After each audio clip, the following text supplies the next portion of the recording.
எவர்களெல்லாம் அவர் விசுவாசிக்கிறாங்களோ, அவர் நாமத்தை ஏற்றுக்கொண்டிருக்கிறாங்களோ, எத்தனை பேர்களோ அத்தனை பேர்களுக்கும் தேவனுடைய பிள்ளைகள் ஆகும்படி அவர்களுக்கு அதிகாரம் கொடுத்தார். ஹல்லேலூயா. அப்ப என்ன அர்த்தம்? எப்படி ஆண்டவர் உங்களை ஏற்கனவே அழைத்திருக்கிறாரா? பிள்ளைகளாக. சோ நம்ம எல்லாருக்கும் என்னது? புத்திரை சுகாரம் கொடுத்துட்டார். நம்ம எல்லாரும் சன்ஸ் தான். இப்போ உங்களுக்கு ஸ்பெசிபிக்கா ஒரு அசைன்மெண்ட் இருக்கு இந்த உலகத்துல. ஸ்கூல்ல அசைன்மெண்ட் கொடுப்பாங்க, ஞாபகம் இருக்கா? ஸ்கூல்ல அசைன்மெண்ட் எழுதிட்டு வா. பிசிக்ஸ் அசைன்மெண்ட், கெமிஸ்ட்ரி அசைன்மெண்ட், எத்தனை பேர் ஞாபகம் இருக்கு? பிராக்டிகல்ஸ்ல அசைன்மெண்ட்லாம் எழுதுவோம். அந்த அசைன்மெண்ட் என்னன்றதை யார்கிட்ட போய் கேட்பீங்க? டீச்சர்கிட்ட போய் கேட்கணும். என்ன அசைன்மெண்ட் எழுதணும், என்ன முடிக்கணும் அப்படின்னு அவங்க தான் சொல்லுவாங்க. சோ இன்னைக்கு உங்களுக்கு அசைன்மெண்ட் கொடுக்கிறவர் யாரு? உங்களுடைய பரம தகப்பன். அவரிடத்துலதான் நீங்க போய் கேட்கணும், ஆண்டவரே எனக்கு என்ன assignment, what is my assignment on this earth, எனக்கு என்ன வேலையை கொடுத்துருக்கீங்க நீங்க இந்த உலகத்துல, நான் என்ன செய்யணும்னு நீங்க எதிர்பார்க்கறீங்கன்னு அவர்கிட்ட கேட்கணும். தேவனிடத்துல இருந்து ஒரு வெளிப்பாடு உங்களுக்கு தேவை. இன்னைக்கு உங்க அசைன்மெண்ட் என்னன்னு. தாயின் வயிற்றில் இருக்கும் பொழுது சொல்லுங்க, தாயின் வயிற்றில் இருக்கும் போதே ஆண்டவர் என்னை அழைத்தார், எனக்கான அசைன்மெண்ட்டையும் அவர் தேர்ந்தெடுத்தார். பரிசுத்த ஆவியானவருடைய அழைப்பும் வேலையும் என்னது? உங்களுடைய அழைப்புக்குள்ளேயும் வேலைக்குள்ளேயும் உங்களை நடத்தணும். சோ இந்த அசைன்மெண்ட்டை எப்படி கண்டுபிடிக்கணும்ன்றதான் நிறைய பேருக்கு இப்ப கேள்வி. சோ உங்க அசைன்மெண்ட் என்னன்றதை நீங்க யார்கிட்ட போய் கேட்கணும்?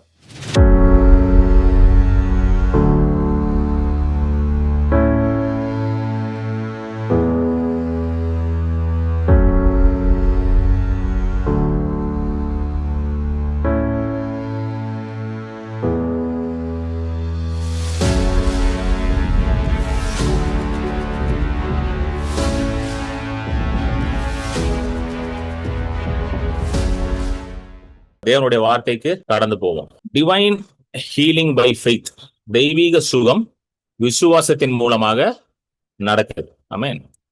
சோ இந்த தெய்வீக சுகத்தை பெற்றுக்கொள்வதற்கு விசுவாசம் ரொம்ப ஒரு முக்கியமான காரியமா இருக்கு. எங்க விசுவாசம் இருக்கிறதோ அங்க தேவனுடைய வல்லமை வெளிப்படுகிறது. ஆமென். Where there is faith, the power of God is manifested in that place. So விசுவாசம் என்பது ரொம்ப ரொம்ப ரொம்ப ரொம்ப ரொம்ப முக்கியமான காரியம். ஆண்டவரே விசுவாசத்துலதான் ஆபரேட் பண்றாரு. ஹல்லேலூயா. the nature of God, ஆண்டவருடைய நேச்சர் அப்படி பாத்தீங்கன்னா அதுவே it is a faith nature. அவருடைய சுவாபமே விசுவாசத்தை சார்ந்த ஒரு சுவாபமாக தான் இருக்கிறது. ஹல்லேலூயா. ஆபிரகாம் தேவனை குறித்து விவரிக்கிறான். ஆபிரகாம் ஒரு பெரிய விசுவாச வீரர், விசுவாசத்தில் வல்லவனானான் என்று ரோமர் 4 எழுதப்பட்டிருக்கு. அவனை பத்தி எப்படி எழுதியிருக்கிறாங்கன்னா, is a very strong man in faith. விசுவாசத்துல வல்லவன், சாதாரண ஆள் கிடையாது. அதனாலதான் இன்றைக்கு விசுவாசிக்கிறவர்கள் எல்லாவற்றுக்கும் தந்தையாக யார வைத்திருக்கிறாங்க? ஆபிரகாம் வச்சிருக்கிறாங்க. ஆமென். சோ இந்த ஆபிரகாம் எப்படிப்பட்ட தேவனை கண்டான்? ரொம்ப முக்கியமான ஒரு பாயிண்ட். எப்படிப்பட்ட தேவனை கண்டான் என்றால், அது வாங்க எழுதியிருக்கு வேதத்துல. ரோமர் 4:17. ரோமர் 4:17. அநேக ஜாதிகளுக்கு உன்னை தகப்பனாக ஏற்படுத்தினேன் என்று எழுதியிருக்கிறபடி அவன் தான் விசுவாசித்தவருமாய் மரித்தோரை உயிர்ப்பித்து இல்லாதவைகளை இருக்கிறவைகளை போல் அழைக்கிறவருமாய் இருக்கிற தேவனுக்கு முன்பாக நம் எல்லாருக்கும் தகப்பனானான். ஓகே, இந்த வசனத்தை நல்லா கவனிங்க, ரொம்ப முக்கியமான வசனம். ஆமென். இந்த வசனத்தை டிஸ்பிளே பண்ணுங்க. நீங்க கவனிச்சீங்கன்னா ஒண்ணு பாருங்க. இங்கிலீஷ்ல படிக்கிறேன். இன்னும் இங்கிலீஷ்ல இன்னும் கொஞ்சம் நல்லா ஆர்டிகுலேட் பண்ணிருக்காங்க. அந்த சென்டென்ஸ் ஃபார்மேஷன் இன்னும் அழகா வருது. அந்த வரிகள் கரெக்டா நமக்கு புரியுற மாதிரி வருது. நான் இங்கிலீஷ்ல உங்களுக்கு படிச்சுட்டு அதை நான் அப்படியே தமிழ்ல உங்களுக்கு கரெக்டா இது பண்ற பாருங்க. As it is written, I have made you a father of many nations. So ஆண்டவர் என்ன சொல்றாருன்னா, அநேக ஜாதிகளுக்கு உன்னை தகப்பனாக்கினேன், ஏற்படுத்தினேன் என்று எழுதியிருக்கு. ஓகேவா? எப்ப சொல்றாரு ஆண்டவர்? அவனை அழைக்கும் பொழுதே, ஆதியாகமம் 12 ஆபிரகாமை அழைக்கும் பொழுது, உன்னை அநேக ஜாதிகளுக்கு நான் உன்னை தகப்பனாக்குவேன்னு சொல்லிதான் அழைக்கிறார். அவனை கால் பண்ணும் போதே அவனுக்கு ஒரு பெரிய ஒரு வாக்குத்தத்தத்தை கொடுக்கிறாரு, அவனை ஆசீர்வதிக்கிறாரு. அதை வைத்துதான் அவன் என்ன பண்றாரு? அழைக்கிறார். ஏசாயா தீர்க்கதரிசி எழுதுறாரு, நம் தந்தையான ஆபிரகாமை கவனியுங்கள், அவர் என்ன பண்ணாராம்? அழைத்தார், ஆசீர்வதித்தார், பெருக செய்தார். He called Abraham, he blessed Abraham and he multiplied Abraham. Amen. So ஆண்டவர் ஒரு மனுஷனை அழைக்கும் பொழுது அந்த மனுஷனை அழைத்து அவனை ஆசீர்வதிக்கிறார். சோ உங்களை ஆண்டவர் அழைச்சிருக்கிறார். ஆமென். என்ன அழைப்பு உங்க மேல இருக்கு? தேவ புத்திரர் என்ற அழைப்பு உங்க மேல இருக்கு. சோ தேவ புத்திரர் என்ற அழைப்பு, the calling of God that is upon you is the son of God. தேவ புத்திரர் என்ற அழைப்பு உங்க மேல இருக்கிறதுனால ஆசீர்வாதம் உங்க மேல இருக்கு. அந்த ஆசீர்வாதம் உங்க மேல இருக்கிறதுனால நிச்சயமாக உங்க வாழ்க்கையில பெருக்கமும் உண்டாகும். there will be multiplication in your life.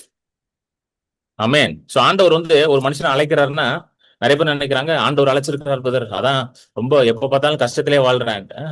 அப்பனா அவங்களுக்கு வந்து புரியலன்னு அர்த்தம், ஒரு சரியான வெளிப்பாடு வரலன்னு அர்த்தம். ஆண்டவர் அழைக்கிறாருன்னா சும்மா அழைக்க மாட்டாரு. பாருங்க, இன்னைக்கு வந்து ஒரு பெரிய ஒரு அசைன்மெண்ட் பிரைம் மினிஸ்டர்ஸ் ஆபீஸ்ல இருந்து உங்களை கூப்பிடுறாங்க.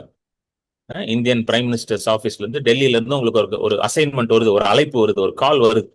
சொல்றாங்க உங்களை தான் வந்து சூஸ் பண்ணிருக்கிறாங்க, ஒரு ஸ்பெஷல் அசைன்மெண்ட்டுக்கு, ஒரு பெரிய அழைப்புக்கு உங்களை சூஸ் பண்ணிருக்கிறாங்க, இந்த காரியத்தை உங்க மூலமா தான் செய்யணும்னு விரும்புறாங்க பிரைம் மினிஸ்டர் ஆபீஸ்ல இருந்து அப்படின்னு உங்களுக்கு ஒரு பெரிய அழைப்பு, ஒரு பெரிய லெட்டர் வருது. ஸோ நீங்க சீக்கிரம் எங்க வரணும், டெல்லிக்கு வாங்க அப்படின்னு கூப்பிடுறாங்க. ஸோ நீங்களும் டெல்லிக்கு கிளம்பி போறீங்க.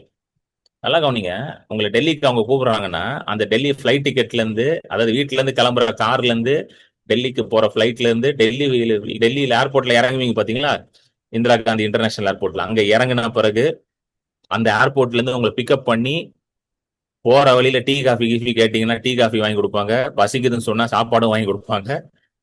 அப்புறம் அங்க போய் இறக்கி விட்டுறதுல இருந்து அந்த அழைப்பை நிறைவேற்றுறதுக்கு உங்களுக்கு என்னெல்லாம் தேவைப்படுதோ அதை எல்லாவற்றையும் சிறப்பாக ரொம்ப எக்ஸலண்டா கொடுப்பாங்க. அவங்க ரொம்ப சும்மா சாதாரணமா கொடுக்க மாட்டாங்க. என்னங்க புரியுதா இல்லையாங்க? ரொம்ப எக்ஸலண்டா கொடுப்பாங்க. என் ஃப்ரெண்டு ஒருத்தர் வந்து வேலை செய்யறாரு, ஒரு அமெரிக்கன் கம்பெனிக்கு என் ஃப்ரெண்டு ஒருத்தர் வேலை செய்யறாரு. அவர் பாத்தீங்கன்னா அடிக்கடி வந்து பெங்களூர் போவார். அவரோட அமெரிக்கன் பாசஸ் எல்லாம் வருவாங்க, அமெரிக்கால இருந்து அவருடைய பாசஸ் எல்லாம் வருவாங்க, வெள்ளக்காரங்க எல்லாம் வருவாங்க. எங்க தங்குவாரு நான் கேட்பேன், எங்கடா தங்குவ அப்படின்னு கேட்டா 7 ஸ்டார் ஹோட்டல்ல தான் தங்குவான்.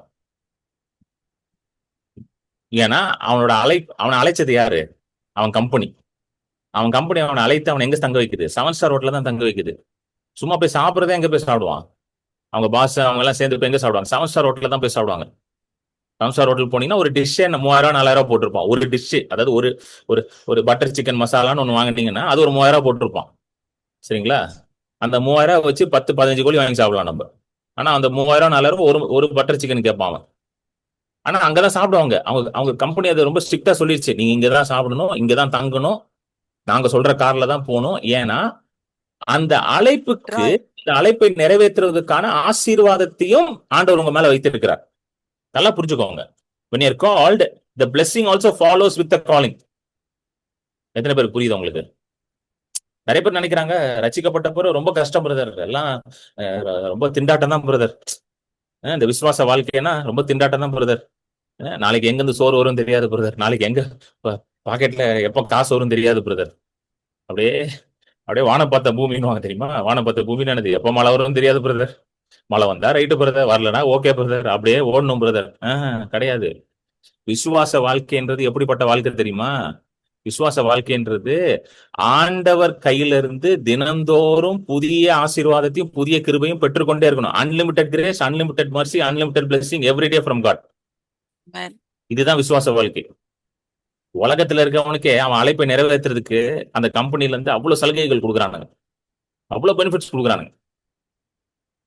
இப்ப யோசிச்சு பாருங்க, நீங்க வந்து ஆண்டவரால் அழைக்கப்பட்டிருக்கீங்க. ஆமென். சோ ஆண்டவர் வந்து ஆபிரகாம், அதனால பாருங்களேன், ஆபிரகாம் அழைச்சிட்டு, ஆண்டவரை தெரியாத ஒரு பேக்ரவுண்ட்ல இருந்தா அவன் அழைச்சிட்டு அவனை சும்மா வச்சிருந்தாரா, பா உன் மூலமா உலகத்தை ஆசீர்வதிக்க போறேன், உனக்கு தேவை ஒரு புள்ள தானே, உன் புள்ளைய கொடுத்துறேன், என்ன மிஞ்சி போனா உனக்கு ஒரு 10 மாடு ஒரு 10 ஆடு போதாதா உனக்கு, அப்படியா சொன்னாரு? ஆயிரக்கணக்கில் மாடு ஆயிரக்கணக்கில் ஆடு வச்சிருந்தான் அவன். வேலைக்காரங்களே ஆயிரக்கணக்கில் இருக்கானுங்க அதை மெயின்டைன் பண்றதுக்கு. அப்பனா பல ஆயிரக்கணக்கில் இருந்திருக்கு.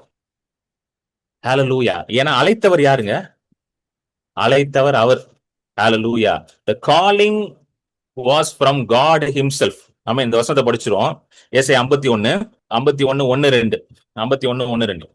நீதியை பின்பற்றி கர்த்தரை தேடுகிற நீங்கள் எனக்கு செவி கொடுங்கள். நீங்கள் வெட்டி எடுக்கப்பட்ட கண்மலையையும் நீங்கள் தோண்டி எடுக்கப்பட்ட துறவின் குழியையும் நோக்கி பாருங்கள். போதும் சிஸ்டர். இது தேசிய தீர்க்கதரிசி கிறிஸ்து வரதுக்கு பல 100 ஆண்டுகளுக்கு முன்பதாக இதை பேசுறாரு. என்ன சொல்றாரு? நீதியை பின்பற்றவர்களுக்கு இந்த வசனத்தை பேசுறாரு. People who follow after righteousness. யார் அந்த நீதியை பின்பற்றவர்கள்? நீங்க தான். You are the followers of righteousness, you are the righteousness of God. நீங்க தான் நீதியை பின்பற்றுறவங்க, நீங்க தான் நீதிமான். ஹalleluya. கிறிஸ்துவினாலே நீதிமானாக மாற்றப்பட்டவர்கள் நீங்க தான். உங்களை பார்த்தவர் என்ன சொல்றாரு பாருங்களேன், நீதியை பின்பற்றுறவர்கள், கர்த்தரை தேடுகிற நீங்கள் எனக்கு செவி கொடுங்க. எத்தனை பேர் இங்க கர்த்தரை தேடுறீங்க? ஆமென். கர்த்தரை தேடுறதுனால தான் ஜூம் மீட்டிங்ல உட்காந்துருக்கீங்க. கரெக்டா? கர்த்தரை தேடலன்னா எதுக்கு இங்க வந்து 8 மணிக்கு ஜூம் மீட்டிங்ல உட்காரணும்? 8 மணிக்கு அழகா டிவியை போட்டு டிவியில உட்காந்து ஒரு படத்தை பார்த்துட்டு இருக்கலாமே. எதுக்கு உட்காந்து ஜூம் மீட்டிங்ல உட்காந்துருக்கணும்? என்னங்க, கர்த்தரை தேடுறதுனால தான் அங்க உட்காந்துருக்கீங்க. ஹல்லேலூயா. ஆமென். உங்களுக்கு தான் ஆண்டவர் பேசிட்டு இருக்காரு இன்னைக்கு. நீதியை பின்பற்ற நீங்க, கர்த்தரை தேடுகிற நீங்க செவி கொடுங்க. என்ன செவி கொடுக்கணுமா? நீங்கள் வெட்டி எடுக்கப்பட்ட கண்மலையும் நீங்கள் தோண்டி எடுக்கப்பட்ட துறவின் குழியையும் நோக்கி பாருங்கள். யார் அந்த கண்மலை? யார் அந்த குழி? இயேசு கிறிஸ்து. இயேசு கிறிஸ்து தான் உங்கள் கண்மலை. ஹல்லேலூயா.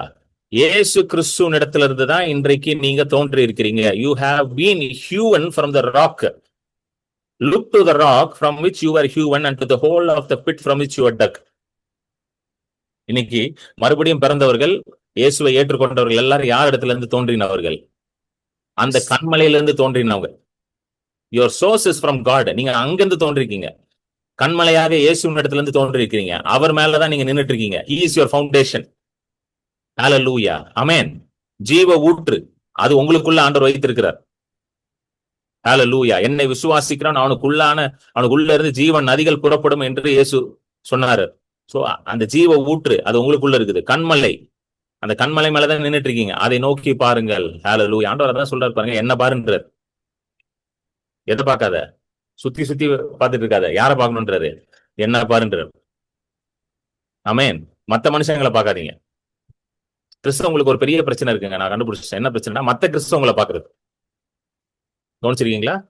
கிறிஸ்தவங்களுக்கு பெரிய பிரச்சனை மத்த கிறிஸ்தவங்களை பாக்குறது. இன்னொரு பெரிய பிரச்சனை இருக்கு. மத்த ஊழியக்காரங்களை பார்த்துட்டு அந்த ஊழியக்காரர் அப்படி பண்ணிட்டார், இந்த ஊழியக்காரர் அப்படி பண்ணிட்டார் அப்படின்னு சொல்லி சில கிறிஸ்தவங்கள், எனக்கே தெரியும் பர்சனலா, ஆண்டவரை சேவிக்கிறதே ஸ்டாப் பண்ணிட்டாங்க. ஆண்டவரை விசுவாசிக்கிறதே ஸ்டாப் பண்ணிட்டாங்க. கேட்டா, இல்ல பிரதர் அந்த பாஸ்டர் அப்படி பண்ணிட்டாரு. சார் நான் சொன்னேன், சார் அது அவர் ஒரு மனுஷன் சார். அவர் ஏதோ பண்ணிட்டாரு, விட்டுருங்க. அது உங்களுக்கு பிடிக்கலையா அங்க போகாதீங்க. உங்களுக்கு பிடிக்கலையா அவர் மெசேஜை கேட்காதீங்க, விட்டுருங்க. ஒன்னும் பிரச்சனை கிடையாது. கர்த்தர் ஒன்னும் கோச்சிக்க போறது இல்ல. எனக்கு தெரியுங்க. அந்த மாதிரி யாரோ ஒரு மனுஷன் பண்ண தப்புக்கு, ஏதோ ஒரு ஊழியக்கார தப்பு பண்ணிட்டாரு, ஏதோ அவருக்கு தெரிஞ்ச பக்கத்து வீட்டு விசுவாசி ஒரு தப்பு பண்ணிட்டாரு. அவங்க பாருங்க ரட்சிக்கப்பட்டவங்க அந்நிய பாஷை பேசுறாங்க, அவங்க எப்படி பண்ணிட்டாங்க அப்படின்னு கர்த்தரை சேவிக்கிறதே, கர்த்தரை நாடுகிறதே விட்டுட்டாங்க. ஜெபம் பண்றதை நிறுத்திட்டாங்க. சில பேர் சபைக்கு போறதே நிறுத்திட்டாங்க. எனக்கு தெரியும். எனக்கு அந்த மாதிரி ஆளலாம் சபைக்கு போறதே நிறுத்தி. கேட்டா, என்ன பிரதர், எங்க இதுக்கும் கடவுளுக்கும் எங்கெங்க சம்மந்தம் இருக்குது பாருங்க. அதுதான் பாருங்க. நம்ம நல்லா நல்லா ஒரு விஷயம் நான் புரிஞ்சுக்கணும். எனக்கு வாழ்க்கையில் ஆண்டவர் சொல்லி கொடுத்த பெரிய பாடம் என்னன்னா, எந்த மனுஷனையும் நீ பார்க்காத. ஹல்லேலூயா. எந்த மனுஷனையும் பார்க்காத, நீ என்னையே பாரு எப்ப பார்த்தாலும். You always have your eyes upon me. அநேக மனிதர்கள் மூலமாக, அநேக ஊழியக்காரங்கள் மூலமாக ஆண்டவர் நமக்கு வார்த்தைகளை கொண்டு வந்து தான் இருக்கிறார். ஆமென். எனக்கு என் வாழ்க்கையில நிறைய அநேக ஊழியக்காரங்கள் என் வாழ்க்கையில நிறைய தெய்வீகமான காரியங்களை, ஸ்பிரிச்சுவல் திங்ஸ ஷோ பண்ணிருக்கிறாங்க. நிறைய போதனைகளை கேட்டிருக்கேன், நிறைய அவங்ககிட்ட இருந்து கற்றுக்கொண்டிருக்கேன், எல்லாம் பண்ணிருக்கேன். ஆனால் நான் எங்க இருந்து வெட்டி எடுக்கப்பட்டேன்? அது புரியுதுங்களா அவங்க சொல்றது? என் லைஃப்ல ஒவ்வொரு பாயிண்ட்ல ஒவ்வொருத்தர் மூலமாக ஆண்டவர் என்ன பண்றாரு? பேசுறாரு. உங்ககிட்ட அந்த மாதிரி பேசிட்டு இருப்பாரு. 10 வருஷத்துக்கு முன்னாடி பாத்தீங்க, ஒரு 15 வருஷத்துக்கு முன்னாடி, அப்போ ஒரு ஊழியக்கார மூலமாக ஆண்டவர் என்ன பண்ணிருப்பாரு? உங்களுக்கு சத்தியத்தை கொண்டு வந்திருப்பாரு. இன்னைக்கு ஒருத்தர் மூலமா பேசுவார். ஒரு சீசன் வரும். ஒரு சீசன்ல ஆண்டவர் சொல்லாரு, நீ ஜஸ்ட் உட்காந்து என் பாதத்துல உட்கார், நான் உன்கிட்ட டைரக்டா பேசுறேன்னு வரும். அப்படி ஒரு சீசன் இருக்கு. புரியுதுங்களா? நீ வந்து அங்கேயும் எங்கேயும் போண்டா, நீ என்கிட்ட உட்கார், நீ என்கிட்ட வா. மரியாள் நல்ல பங்கை தேர்ந்தெடுத்தால் மாதிரி என் காலில் வந்து உட்காந்துக்கோ. நல்ல பங்கு தேர்ந்தெடு, நானே உன்கிட்ட டைரக்டா பேசுறேன். அது ஒரு சீசன் இருக்கு. எல்லா ஆண்டவர் வந்து கரெக்டா நடத்துவார் உங்களை. ஹல்லேலூயா. ஏன்னா நீங்க அவரிடத்துல இருந்து வெட்டி எடுக்கப்பட்டிருக்கிறீங்க. You are being hewn from the rock Christ. கண்மலையான கிறிஸ்துவின் இடத்துல இருந்து வெட்டி எடுக்கப்பட்டிருக்கீங்க. சோ எதற்காக வெட்டி எடுக்கப்பட்டிருக்கீங்க? ஆபிரகாம் வந்து எதுக்கு வெட்டி எடுத்தார்? அவர் அங்க இருந்து எடுத்தார் அவரை. ஏன்? அடுத்த வருஷம் படிங்க. 51:2 படிங்க சிஸ்டர். ஏசாயா 51:2. உங்கள் தகப்பனாகிய ஆபிரகாமையும் உங்களை பெற்ற சாராளையும் நோக்கி பாருங்கள். அவன் ஒருவனாயிருக்கையில் நான் அவனை அழைத்து அவனை ஆசீர்வதித்து அவனை பெருக பண்ணினேன். பாருங்க, ஆபிரகாமை பாரு, சாரா பாருன்றார். என்ன பார்க்கணும் அவங்கள பார்த்து? தேவர் அலோன். நீங்க ஆபிரகாம் கதையும் சாரா கதையும் பார்த்தீங்கன்னா, அவங்க 2 பேரு தான் வந்து எப்பவுமே இருக்கிறாங்க பிக்சர்ல. மாமா மச்சான் இருந்தான், பெரியமா பெரியப்பா இருந்தாங்க, பங்காளி இருந்தான், அண்ணன் தம்பி இருந்தான், அதெல்லாம் ஒண்ணுமே இல்ல. கூட ஒருத்தர் இருந்தான், ஒரே தொந்தரவு, Lot was a lot of problem. Lot caused lot of problem. அதான் லாட்னு பேர் வச்சுட்டாங்க அவருக்கு. தொந்தரவு அவரு. அவரையும் ஆண்டவர் கழட்டி விட சொல்லிட்டாரு. நடுவில் இவன் கூட வந்தா நீ விலக மாட்ட, கழட்டி விட்டுருன்ட்டாரு. அவன் எங்க போனா அனுப்பி விட்டுரு அவனுக்கு, அவனை அப்படின்ட்டு. தனியா தான் இருக்கிறான் அவன். பாருங்க, அவன் மனைவி தான். மத்தவனுக்கு எல்லாருமே யாரு? வேலைக்காரங்க தான். ஆயிரக்கணக்கில் வேலைக்காரங்க, மாடுகள் இருக்கு. இவனும் இவன் மனைவி தான். அந்த அம்மாவும் நிறைய நேரம் வந்து இவர் சொல்றது ஒத்துக்க மாட்டேங்குது. இவர் ஆண்டவர்கிட்ட போய் கேட்டுட்டு வருவாரு. ஆண்டவர் சொன்னாருமா, வானத்தின் நட்சத்திரத்தை போல நான் என்ன பண்ணுவேன், உன் சந்ததியை பெருக செய்வன், பூமி தூள்களை போல உன் சந்ததியை பெருக சொல்லுவேன். அந்த ஆமா, உனக்கு வேற வேலை இல்ல, உன்ன எங்கேயாவது போயிட்டு ஆண்டவர் சொன்னார் வந்து கதை விட்டுக்கிட்டு இருக்க. ஆபிரகாமுக்கு இருந்த பெரிய சோதனையே யாரு தெரியுமா? ரீசெண்டா கண்டுபிடிச்சேன், பைபிள் கொஞ்சம் படிக்கும் போது புதுசா கண்டுபிடிச்சேன் இதை. ரெவலேஷன். ஆண்டவர் ஆபிரகாமுக்கு இருந்த பெரிய சோதனையே அவருடைய ஸ்பௌஸ் தான். அந்த அம்மா கடைசி வரைக்கும் ஒத்துக்கல. எங்க அந்த மாதிரி நீங்க யாராவது இருக்கீங்கன்னு வச்சுக்கோங்களேன், உங்களுக்கு வந்து ஆபிரகாம் வந்து ஒரு ஆறுதலா இருப்பாரு. ஏன்னா சில பேர் சொல்றீங்கல்ல, அப்புறம் நான் விசுவாசிக்கிறேன், வீட்டுல யாரும் உங்களுக்கு எல்லாம் ஆபிரகாம் தான் கரெக்ட். உங்களுக்கு எல்லாம் ஆபிரகாம். அதனாலதான் ஆண்டவர் ஆபிரகாம் வச்சிருக்காரு. ஆண்டவருக்கு தெரியும் வீட்டுல வந்து ஒருத்தர் இப்படி இருப்பாங்க, ஒருத்தர் அப்படியே இருப்பாங்க, அவருக்கு தெரியும். ஆனால் நல்லா கவனிங்க, ஆபிரகாம் ஒருத்தர் நின்னான். பரவாயில்ல, மனைவி என்ன சொல்லாலும் பரவாயில்ல அப்படின்னு சொல்லி அவன் நின்னான். ஆண்டவர் வார்த்தை மேல நின்னான். இன்னைக்கு பாருங்க, ஆபிரகாம் மாதிரி மோஸ்ட் ஃபேமஸ் பர்சன் யாருமே இல்லை உலகத்தில். ஹல்லேலூயா. ஆண்டவர் சொல்றாரு, நீங்களும் அதே மாதிரி நின்னுட்டீங்கன்னு வச்சுக்கோங்களேன். உங்க வீட்டுல யாரும் ஒத்துக்கலனாலும் பரவாயில்ல, உங்களை யாரும் வந்து ஏற்றுக்கொள்ளனாலும், நீங்க நிக்கிறீங்களா, உங்கள் பேரை ஆண்டவர் பெருமைப்படுத்துவார். ஹல்லேலூயா. He will make your name famous. He will make your name great. உங்க பேரை சொன்னா, ஓ அவங்களா நல்லா தெரியும், பயங்கர விசுவாசிங்க அப்படின்னு வாங்க பாருங்க. உங்களை பத்தி பேசுவாங்க எல்லாரும். இன்னைக்கு ஆபிரகாம் பத்தி உலகமே பேசிக்கிட்டு இருக்கு. இன்னைக்கு எந்த குடும்பத்துல போய் நீங்க வந்து பார்த்தாலும் ஆபிரகாம்னு யாருக்காவது ஒருத்தருக்காவது பேர் வச்சிருப்பாங்க. கவனிச்சிருக்கீங்களா? எந்த ஃபேமிலியில போனாலும் உங்க குடும்பத்திலே தேடி பாருங்க. இந்த பாரம்பரிய கிறிஸ்தவங்க எல்லாம் வந்தீங்கன்னு வச்சுக்கோங்களேன், தேடி பாருங்களேன். உங்க பெரியப்பா, உங்க சித்தப்பா, உங்க கசின் பிரதர், யாருக்காவது ஒருத்தர் ஆபிரகாம் இருப்பாரு உள்ள. ஏன்? அழைத்தவர் யார்? ஆபிரகாம் அழைச்சது யார்? அதுதான் முக்கியம். மேட்டர் அங்கதான் இருக்குது. ஆபிரகாம் அழைச்சது யாரு? 51:2 போட்டிருக்கு. உங்கள் தகப்பனாக ஆபிரகாமும் தாயான சாராலையும் நீங்க என்ன பண்ணுங்க, நோக்கி பாருங்கள். என்ன பண்ணுமா, அவன் ஒருவனாய் இருக்கையில் நான் அவனை அழைத்து, இதுதான் ஆண்டவர் சொல்ல, நான் உன்னை அழைத்து இருக்கிறேன். I have called you says the Lord. ஆமே, நான் உன்னை அழைத்து உன்னை ஆசீர்வதித்து உன்னை பெருக பண்ணுவேன். இப்ப மேட்டர் வந்து உங்களை யார் அழைச்சிருக்கிறா, அங்கதான் இருக்குது மேட்டர். அங்கதான் the weightage and the importance is who has called you. எனக்கு நிச்சயம் இருக்குதுங்க. I am 100% sure that God has called me. இன்னைக்கு ஆண்டவர் உங்ககிட்டயும் சொல்றாரு, உங்களை நான் அழைச்சிருக்கிறேன்றாரு. ஹல்லேலூயா. இதுல நீங்க வந்து ஸ்ட்ராங் ஆயிட்டீங்கன்னா, அழைச்சவர் உங்களை ஆசீர்வதித்து உங்க பெருக பண்ணிடுவார். இதுலதான் நீங்க ஸ்ட்ராங் ஆகும். என்ன தெரியுமா, இன்னைக்கு நிறைய பேர் வந்து எதோலாம் ட்ரை பண்றீங்க, இதை பண்ணலாமா அதை பண்ணலாம். அழைத்தது அவர் தான் அப்படின்றதுல கன்வின்ஸ் ஆகணும் நீங்க ஃபர்ஸ்ட். ஆண்டவர் அதான் சொல்றாரு, you have to be convinced that he has only called you. இப்போ பிரைம் மினிஸ்டர் ஆபீஸ்ல இருந்து எனக்கு லெட்டர் வந்துருச்சுன்னா, லெட்டர் பாக்குற லெட்டர் வருது from the prime minister office of இந்தியான்னு போட்டு எழுதி பிரைம் மினிஸ்டரோட செக்ரட்டரி இருப்பார்ல, சீஃப் செக்ரட்டரி சைன் போட்டிருக்காரு. சைன் போட்டோன்னா அதை பார்த்தோன்னே ஃபுல்லி கன்வின்ஸ்ட் ஆயிடுறேன். அதை பார்த்தோன்னே கண்டிப்பா இது பிரைம் மினிஸ்டர் ஆஃபீஸ் தான். அழகா போ, டக்குன்னு ஒரு சூட் எடு. பிரைம் மினிஸ்டர் ஆஃபீஸ் போகும்போது எப்படி போவோம்? டிஷர்ட் போட்டு போவோமா? கிடையாது. நல்ல சூட்டு கிட்டு போட்டுக்கிட்டு ஜம்முன்னு போக மாட்டோம். ஒரு நல்ல சூட் எடு, நல்லா போயிட்டு டக்குன்னு இங்க இருந்து நேரம் வண்டியை விடு, பீனிக்ஸ் மாலுக்கு விடு, போயிட்டு புரூக்ஸ் பிரதர்ஸ்ல ஒரு சூட் வாங்கு. எனக்கு ரொம்ப பிடிச்ச சூட் வந்து புரூக்ஸ் பிரதர்ஸ் தான். அது ஒரு அமெரிக்கன் பிராண்டு. கண்டிப்பா அந்த சூட்டை தான் வாங்க போறேன். நான் முடிவு பண்ணிட்டேன்னா, ஒரு 3 வருஷத்துக்கு முன்னாடி அதை போய் பார்த்தேன், பீனிக்ஸ் மால்ல போய் பார்த்தேன். என் ஃப்ரெண்டு ஒருத்தன் அமெரிக்கால ரொம்ப வருஷம் வாழ்ந்தான். அவன் சொன்னா, அண்ணா நீங்க போய் அந்த புரூக்ஸ் பிரதர்ஸ் தான் நான் பார்க்கணும் அந்த சூட்டை அப்படின்னா. அந்த சூட்டை போய் பார்த்தேன். அப்படி இருக்கு அந்த சூட்டு. அவன் உள்ள போன உடனே please sir please try it ஆனா. நாளே இருடா, ட்ரைலாம் வேணாண்டா, அது ரேட்டு போட்டுருக்கு பயங்கரமா, இருடா பார்க்கதாண்டா, வேடிக்கை தாண்டா பார்க்க வந்தேன். No sir, you try it on sir அப்படின்னு போட்டு பார்த்தா அப்படி இருக்குது, பிரமாதமா இருக்கு. அப்புறம் தான் பார்த்தா அந்த புரூக்ஸ் பிரதர் சூட், அந்த பிராண்டு தான் வந்து அமெரிக்கன் பிரசிடென்ட்ஸ் எல்லாம் போடுவாங்களாம். ஒபாமா இந்த மாதிரி பெரிய பெரிய ஆளுங்கெல்லாம் அந்த பிராண்டு போடுவாங்களாம். அன்னைக்கு நான் பார்த்து முடிவு பண்ணிட்டேன், அமெரிக்கன் பிரசிடென்டே போடுறாருன்னா நம்மளும் போடுறோம். ஆமென். ஹalleluya. நீங்க நினைக்கலாம் பிரதர் கொஞ்சம் ஓவரா பேசுறாருன்ட்டு. ஓவரா ஆமா பேச ஆமா தட்ஸ் கைண்ட் ஆஃப். நீங்க பரவாயில்ல. நீங்க நினைச்சாலும் பரவாயில்ல. நான் அப்படிதான் அத போட்டு பேசுறேன். நீங்க அமெரிக்கா போங்க, ஐ வில் அக்செப்ட் இட். ஆனா ஆமென். அத போட்டுட்டு திரும்ப நீங்க டி நகர்ல உட்கார்ந்தீங்கன்னா அது கொஞ்சம் ஒரு மாதிரி. இல்ல இந்த பாருங்க, இந்த சட்டை போட்டே எனக்கு வேர்க்குது. அதை போட்டு டிஎன்எல் எப்படி? அது சொல்லுங்க, அதே சொல்லுங்க. I will go to America with that suit amen. அப்படி சொல்லுங்க. Will say amen. அது நீங்களே எனக்கா ப்ராஃபட்டிக்கா சொல்லிட்டீங்க. அதுவும் நடக்க போகுது. ஆமா. ஹalleluya. Amen amen. I so bless you brother. Amen. So என்ன ஆண்டவர் வந்து உங்களை அழைச்சிருக்காரு. The calling is from God. So உடனே பண்ணீங்க என்ன, ஒரு சூட் அவனை போட்டுட்டு கிளம்பி போயிருவீங்க பிரைம் மினிஸ்டர் ஆபீஸ்க்கு. பிகாஸ் யார் அவர் கூப்பிட்டுட்டாரு, அவர் என்னை கூப்பிட்டுட்டாருன்னு சொல்லி கிளம்பி போய் நிப்பீங்க அங்க. டவுட்டே இருக்காது உங்களுக்கு. கேட்டா லெட்டர் வந்துருச்சு man, I have letter from God, I have letter from the prime minister's office. பாருங்க சைன் போட்டிருக்குது, சீஃப் செக்ரட்டரி சைன் போட்டிருக்காரு, இந்த இத்தனாம் தேதி நான் வந்து இருக்கணும் அப்படின்னு சொல்லி போய் நிப்பீங்க. இன்னைக்கு ஆண்டவர் உங்களுக்கு ஒரு லெட்டரை ஏற்கனவே எழுதி உங்க கையில கொடுத்துட்டாரு. அதுதான் த ஹோலி பைபிள், பரிசுத்த வேதாகமம். அதுல ஏற்கனவே உங்களுக்கான அழைப்பை ஆண்டவர் அங்க எழுதி வச்சுட்டார். ஆமென். ஹalleluya. The calling has already been written for you. ஆமென். இதை எடுத்து படிக்க ஆரம்பிச்சீங்கன்னா காலிங் புரிஞ்சிடும்.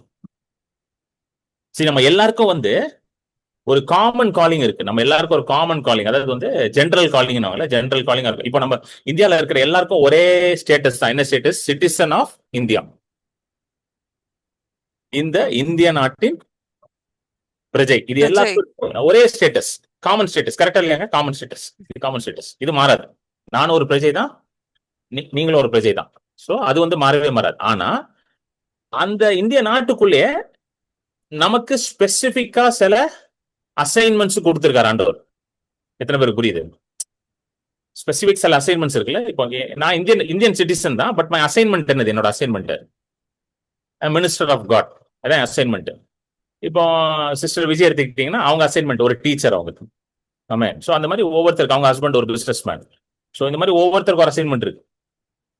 You understand? புரியுதுங்களா அவங்க சொல்றது? ஆனா எல்லாருக்கும் காமனா இருக்கிறது என்னது? சோ நம்ம எல்லாருமே வந்து கிங்டம் ஆஃப் காட்ல தேவனால என்னதான் அழைக்கப்பட்டிருக்கிறோம்? எவர்கள் எல்லாம் அவருடைய நாமத்தை விசுவாசிக்கிறார்களோ அவர்கள் எல்லாரும் புத்திரர்களாக அழைக்கப்பட்டிருக்கிறார். அந்த அதிகாரம் கொடுக்கப்பட்டிருக்கு. யோவான் 1:12 போடுங்க, ஜான் 1:12. இதுதான் காமன் காலிங். ஏன்னா நிறைய கிறிஸ்தவர்களுக்கு ஒரு டவுட் இருக்குது. ஆண்டவரே என்னெல்லாம் நீங்க அழைச்சிருக்கிறீங்களா? ரட்சிக்கப்பட்டவங்களே இப்படி கேட்டுட்டு இருக்காங்க. யோவான் 1:12 போடுங்க. ரட்சிக்கப்பட்டவங்க கேட்கறாங்க இப்படி. அவருடைய நாமத்தின் மேல் விசுவாசம் உள்ளவர்களாய் அவரை ஏற்றுக்கொண்டவர்கள் எத்தனை பேர் அவரை ஏற்றுக்கொண்டிருக்கிறீங்க? எல்லாருமே ஏற்றுக்கொண்டிருக்கீங்க. இந்த மீட்டிங்ல இருக்க எல்லாருமே ஏற்றுக்கொண்டிருக்கிறீங்க. ஹல்லேலூயா. இந்த யூடியூப் வீடியோ பாக்குற எல்லாருமே ஏற்றுக்கொண்டிருக்கிறீங்க. அவரை நாமத்தை விசுவாசிக்கிறீங்க, அவரை ஏற்றுக்கொண்டிருக்கிறீங்களா? அத்தனை பேருக்கும் சொல்லுங்க, அத்தனை பேருக்கும். அதுல இருந்து சரி ஓகே ஒரு 100 பேர் ஏற்றுக்கொண்டிருக்கான், அவ்வளவு 50 பேருக்கு மட்டும் அப்படி சொல்லல. எவர்களெல்லாம் விசுவாசம் உள்ளவர்களா சொல்லுங்க. அதுதான் ஃபெய்த் ரொம்ப முக்கியம். அதுல எவர்களெல்லாம் அவர் விசுவாசிக்கிறாங்களோ, அவர் நாமத்தை ஏற்றுக்கொண்டிருக்கிறாங்களோ, எத்தனை பேர்களோ அத்தனை பேர்களுக்கும் தேவனுடைய பிள்ளைகள் ஆகும்படி, சொல்லுங்க, பிள்ளைகள் ஆகும்படி அவர்களுக்கு அதிகாரம் கொடுத்தார். ஹல்லேலூயா. அப்படின்னா என்ன அர்த்தம்? What are you already called as? எப்படி ஆண்டவர் உங்களை ஏற்கனவே அழைத்திருக்கிறாரா? பிள்ளைகளாக. சொல்லுங்க, நான் பிள்ளை என்ற அழைப்பு ஏற்கனவே வந்துருச்சு உங்க மேல. அது மாறாத அழைப்பு. அந்த பிள்ளை என்ற அழைப்பு இருக்கு பாத்தீங்களா, சன் என்ற அழைப்பு வந்து மாறாது. இன்னொரு வசனம் படிப்போம், ரோமர் 8. அந்தபடி திரும்பவும் பயப்படுகிறதற்கு நீங்கள் அடிமைத்தனத்தின் ஆவியை பெறாமல். சொல்லுங்க, பயப்படுறதுக்கு எனக்கு உரிமையே கிடையாது. சொல்லுங்க, பயப்படுறதுக்கு எனக்கு உரிமை கிடையாது. ஏன்னா நிறைய பேர் நம்ம என்ன நினைச்சிருக்கோம், எல்லா உரிமையும் இருக்கு பிரதர் எனக்கு பயப்படுறதுக்கு. என்னங்க இவ்வளவு பெரிய பிரச்சனை இருக்குல்ல பிரதர், கொஞ்சமாச்சு பயப்பட வேண்டாமா? இது என்ன இதுவா? தயிர் சாதத்துக்கு ஊறுகாவா? தயிர் சாதம் தான் ஊறுகா வச்சா அவங்க. நம்ம அப்படிதான் நினைச்சுக்கிட்டு இருக்கோம். பயப்படுறது என் உரிமை, என் பயம் என் உரிமை. இன்னைக்கு பயப்படாம இருந்தா சில பேர் நம்மள கிண்டல் வேற பண்றான். இந்த கொரோனா டைம்ல வந்து நான் வந்து பாத்தீங்கன்னா பயப்படாம எல்லாத்துக்கும் போய் ஊழியெல்லாம் பண்ணிட்டு இருந்தேன். நம்ம இதுக்கு கொரோனாக்கு பயப்படணும்? உயிர்த்தெழுதலின் வல்லமையை நமக்குள்ள ஆண்டவர் வச்சுட்டாரு. மரித்தவர்ல இருந்து கிறிஸ்துவை உயிரோட எழுப்பினா அதே ஆவியான நமக்குள்ள வாசம் செய்யறாரு. இயேசுவின் ரத்தத்தினால மீட்கப்பட்டிருக்கிறோம், இயேசுவின் ரத்தத்தினால மூடப்பட்டிருக்கிறோம். வாதை உன் கூடாரத்தை அணுகாது, பொல்லாப்பனுக்கு நேரிடாதுன்னு வாக்கு பண்ணிட்டாரு. அப்புறம் எதுக்கு நான் பயப்படணும்? நான் ஃபுல்லி கன்வின்ஸ்டா இருந்தேன். அதனால தைரியமா போவேன், எங்கேயும் மாஸ்க் போட மாட்டேன், எதுவும் பண்ண தைரியமா போவேன். போலீஸ்காரனை பார்த்தோம்னா டக்குன்னு போட்டுப்பேன், ஏன்னா பையனுக்கு போட்டுருவானே அப்படின்ட்டு. சில பேர்லாம் உங்களுக்கு இருந்தாலும் உங்களுக்கு ரொம்ப தான் பிரதர், கொஞ்சமாச்சு நீங்க பயப்படக்கூடாதா கொரோனாக்காக? ஏன் கொரோனா என்ன பெரிய விஐபி அவரு? அவரை பார்த்தோன்னா நான் பயந்து, சார் கொரோனா சார் நீங்க வந்திருக்கீங்க சார், நான் மாஸ்க் போட்டுக்கிறேன் சார். அதுக்கு என்ன மரியாதை கொரோனாக்கு? உங்கள இருக்கிறவர் உலகத்தில் இருக்கிறவரோட பெரியவர். அப்போ ஆமென். உங்கள இருக்கிறவர் கொரோனாவோட பெரியவர் அவரு. ஹalleluya. ஆனா இத போய் நீங்க சொல்லி பாருங்களேன், உனக்கு ரொம்ப தாயா திமிரு, கொஞ்சம் கூட பயப்பட மாட்டேன். நான் ஏங்க பயப்படணும்? நீங்க இந்த மாதிரி சொல்லும் பொழுது யாராவது சொல்லுவாங்கல்ல, என்ன நீங்க பயப்படவே மாட்டீங்கன்னு என்ன தெரியுமா கேளுங்க, நான் ஏன் பயப்படணும்னு கேளுங்க அவங்ககிட்ட போய். இப்படி கேட்டீங்கன்னா ஃபர்ஸ்ட் ஒண்ணு நடக்கும். என்ன நடக்கும்? அவங்ககிட்ட பேச மாட்டாங்க. அடுத்து ஃபர்ஸ்ட் அவங்க பேசலன்னா கர்த்தருக்கு ஸ்தோத்திரம் சொல்லிட்டு வந்துருங்க. ஏன்னா அவங்ககிட்ட பேசி அவிசுவாசத்துல இருக்கிறதுக்கு பேசாம இருந்துடலாம். சில பேர்கிட்ட பேசாம இருக்கிறதே நல்லது வாழ்க்கையில். ஏன்னா பேசுறதுனால அவிசுவாசம் தான் உண்டாகும், விசுவாசம் உண்டாகுது. அதுக்கு பெஸ்ட் பேசாம நீ பேசாதையா, நீ போனே பண்ணாத, வீட்டு பக்கமே வராத, போயிரு. நான்லாம் நிறைய பேர் அப்படி கழட்டி விட்டேன். நீங்களாம் வரவே வேண்டே வேண்டாம். நமக்கு ஆண்டவர் கொடுத்த வேலை அவ்வளவு பெரிய வேலை இருக்குது. உன்கிட்ட பேசி எனக்கு என்ன ஆக போகுது? நல்ல விசுவாசத்துல இருக்க மட்டும் இருந்தா போதும். அது ஆண்டவரே அந்த மாதிரி ஆட்களை கொண்டு வந்துருவாரு. தேவையில்லாத ஆளெல்லாம் அவரே கட் பண்ணி விட்டுருவாரு. அந்த கார்டனிங் வேலை, ப்ரூனிங் வேலை, கட் பண்றது, ஒட்டுறது எல்லாம் அவரே பார்த்துப்பாரு. பரிசுத்த ஆவியானவரே பார்த்துப்பாரு. தேவையானாலும் தூக்கிடுவாரு, அவரே கட் பண்ணி தூக்கி போயிடுவாரு. நீங்க எதுவும் கவலைப்பட வேண்டாம். ஹல்லேலூயா. ஆமென். சோ பயப்படலன்னா என்னன்னு சொல்றாங்க இப்போ நம்மள? என்னடா ஓவர் ரொம்ப திமிருன்றாங்க. ஆக்சுவலி இப்படியே சொல்றாங்க, ரொம்ப ரொம்ப தாங்க திமிரு உங்களுக்கு, கொஞ்சம் கூட உங்களுக்கு பயம் இல்ல அப்படின்றாங்க. ஆனா பாருங்க வசனத்துல என்ன போட்டு பாருங்க, அந்தபடி திரும்பவும் பயப்படுறதற்கு நீங்கள் அடிமைத்தனத்தின் ஆவியை பெறாமல். ஏன்னா தீர்க்கப்படும் பொழுது அடிமைத்தனத்தின் ஆவி உங்களை விட்டு விலகி போயிருச்சு. You are no longer a slave, you have become a son. நீங்க ரட்சிக்கப்படுறதுக்கு முன்பதாக தான் அடிமையா இருந்தீங்க, பாவத்துக்கு அடிமையா இருந்தீங்க, உலக காரியங்களுக்கு அடிமையா இருந்தீங்க, மாம்சத்துக்கு அடிமையா இருந்தீங்க, உணர்ச்சிகளுக்கு அடிமையா இருந்தீங்க. பவுல் எழுதுறாரு, you have been enslaved by the elements of the world. அப்படின்னா என்ன அர்த்தம்னா, உலகத்தின் காரியங்களுக்கு, உலகத்துல இருக்கிற காரியங்களுக்கு நீங்க என்ன இருந்தீங்களா? என்ஸ்லேவ்டு, அடிமைத்தனத்துக்குள்ள இருந்திருக்கீங்கன்றார் பவுல். ஆனா இப்பொழுது அப்படி இல்லைன்றார். எப்பொழுது? ரட்சிக்கப்பட்ட பிறகு, சத்திய வசனத்தை விசுவாசித்த பிறகு, இயேசுவை ஏற்றுக்கொண்ட பிறகு அந்த அதுல நீங்க கிடையாதுன்றார். அதான் சொல்றது. திரும்பவும் நீங்க பயப்படுறதுக்கான அந்த சொல்லுங்க, உங்களுக்குள்ள இருக்கிற ஆவியினால நீங்க இருக்கிறதுனால நீங்க பயப்படக்கூடாது. அதான் நான் சொல்றேன், பயப்படுறது உங்க உரிமையே கிடையாது. It is illegal for you to live in fear. எழுதி வச்சுக்கோங்க, it is illegal for you to live in fear. நீங்க பயப்படுறீங்கன்னா சம்திங் இஸ் ராங் வித் யூன்னு அர்த்தம். நான் இது இது எங்க நான் வந்து இதுதாங்க உண்மை. நீங்க சொல்லலாம், அது எப்படி பிரதர் பயப்படாம இருக்கிறது பிரதர்? வேதத்துல ஒரே ஒரு பயம் தாங்க இருக்கு. அந்த பயம் தான் நான் விசுவாசிக்கிறேன். கர்த்தருக்கு பயப்படுற பயம், வேற பயமே கிடையாது வேதத்துல. கர்த்தருக்கு பயப்படுற பயம் தான் இருக்குது, வேற பயமே கிடையாது வேதத்துல. வேற எந்த பயம் உங்க வாழ்க்கையில வந்தாலும் இயேசு கிறிஸ்து பரிசுத்த ஆவியானவர் மூலமாக என்ன பேசிக் கொண்டிருக்கிறார்? பயப்படாதே, விசுவாசம் உள்ளவனாயிரு. இந்த வார்த்தையை தான் ஆண்டவர் உங்க மேல பேசுறாரு இன்னைக்கு. வேற எந்த பயம் இருந்தாலும் நீங்க என்ன, ஆண்டவர் என்ன சொல்றாரு? பயப்படாதே, விசுவாசம் உள்ளவனாயிரு. Do not fear, only believe. ஹல்லேலூயா. அந்தபடி திரும்பவும் பயப்படுவதற்கு நீங்கள் அடிமைத்தனத்தின் ஆவியை பெறாமல் என்ன ஆவியை பெற்றிருக்கிறீங்களா? அப்பா பிதாவே என்று கூப்பிட பண்ணுகிற புத்திர சுவிகாரத்தின் ஆவியை பெற்றிருக்கிறீர்கள்.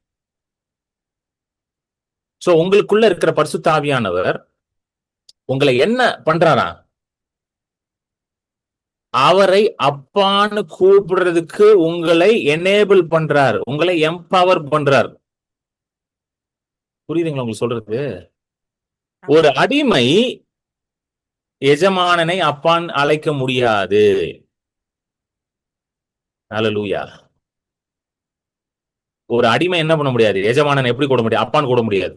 ஆனா இன்றைக்கு நீங்க அடிமைத்தனத்துல இருக்கிற அடிமைத்தனத்தின் ஆவியை பெற்றுல புத்திர சுவிகாரத்தின் ஆவியை பெற்றிருக்கிறதுனால நீங்க தைரியமாக நீங்க அவரை எப்படி அழைக்கலாம்? அப்பா பிதாவே என்று அழைக்கலாம். ஹல்லேலூயா. ஆமென். பாருங்க, ஆண்டவர் யார் அழைத்தாலும் பதில் செய்கிறவர் அவர்தான். நான் சொல்றேன், யார் அழைச்சாலும் பதில் கொடுக்கிறவர் அவர் ஆண்டவருங்க. He is no respecter of person. அவர் வந்து இவங்க இவங்க யாரு, இவங்க என்ன பண்றாங்க, இவங்க எந்த சர்ச்சுக்கு போறாங்க, எப்ப ரட்சிக்கப்பட்டாங்க, அதெல்லாம் பாக்குறதே இல்ல. கூப்பிட்டீங்கன்னா பதில் கொடுப்பாரு அவர்.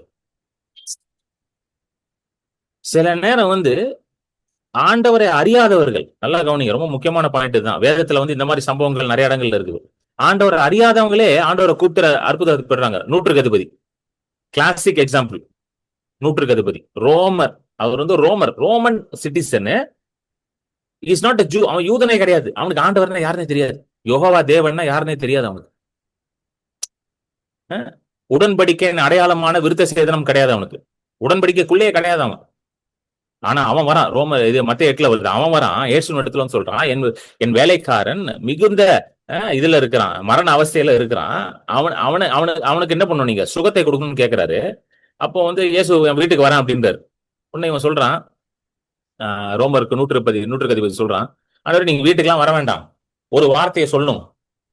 என் வேலைக்காரன், வீட்டுல இருக்கிற வேலைக்காரன், இங்க இருந்து நீங்க ஒரு வார்த்தையை சொன்னீங்கன்னா சரியாயிடுவான். அதுக்கு ஆண்டவர் என்ன சொன்னாரு, இஸ்ரவேலில் கூட இப்படிப்பட்ட விசுவாசத்தை நான் கண்டதில்லை, கிரேட் இஸ் யுவர் ஃபெய்த் அப்படின்னு சொல்லி அவனை அப்ரிஷியேட் பண்றாரு. யாரு?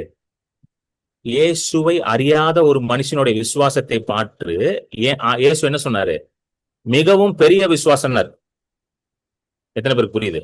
மிகவும் பெரிய விசுவாசம் சொல்லிட்டு அந்த நாளிகையிலே, அந்த நேரத்திலே அவன் என்ன, அந்த நூற்றுக்கு அதிபதியோட வேலைக்காரன் சுகமான. ஆண்டவர் அறியாத ஒரு மனுஷன் சுகத்தை பெற்றுக்கொண்டான். ஆண்டவர் அறியாத ஒரு மனுஷன், he tapped into the goodness of God. yes, ஆண்டவருடைய நன்மைக்குள்ள அந்த ஆக்சஸ் பண்ணிட்டான். எப்படி ஆக்சஸ் பண்றான்? விசுவாசத்தின் மூலமா. எத்தனை பேர் புரியுது? என்னன்னே தெரியாது, மோசேயின் நியாயப்பிரமாணத்தை படிச்சதே இல்ல, ஒரு தடவை கூட எருசலேமோட ஆலயத்துக்குள்ள நுழைஞ்சதே கிடையாது, ஒரு பலி கொடுத்தது கிடையாது, உடன்படிக்கையில கிடையாது, ஆண்டவர் ஏற்றுக்கொள்ள. ஆனா இயேசு சுகமாக்குவார்னு நற்செய்தியை கேட்டு வந்தவன் சுகமாயிட்டு போயிட்டான். கூடையே சுத்திக்கிட்டு இருந்தானுங்க யாரு?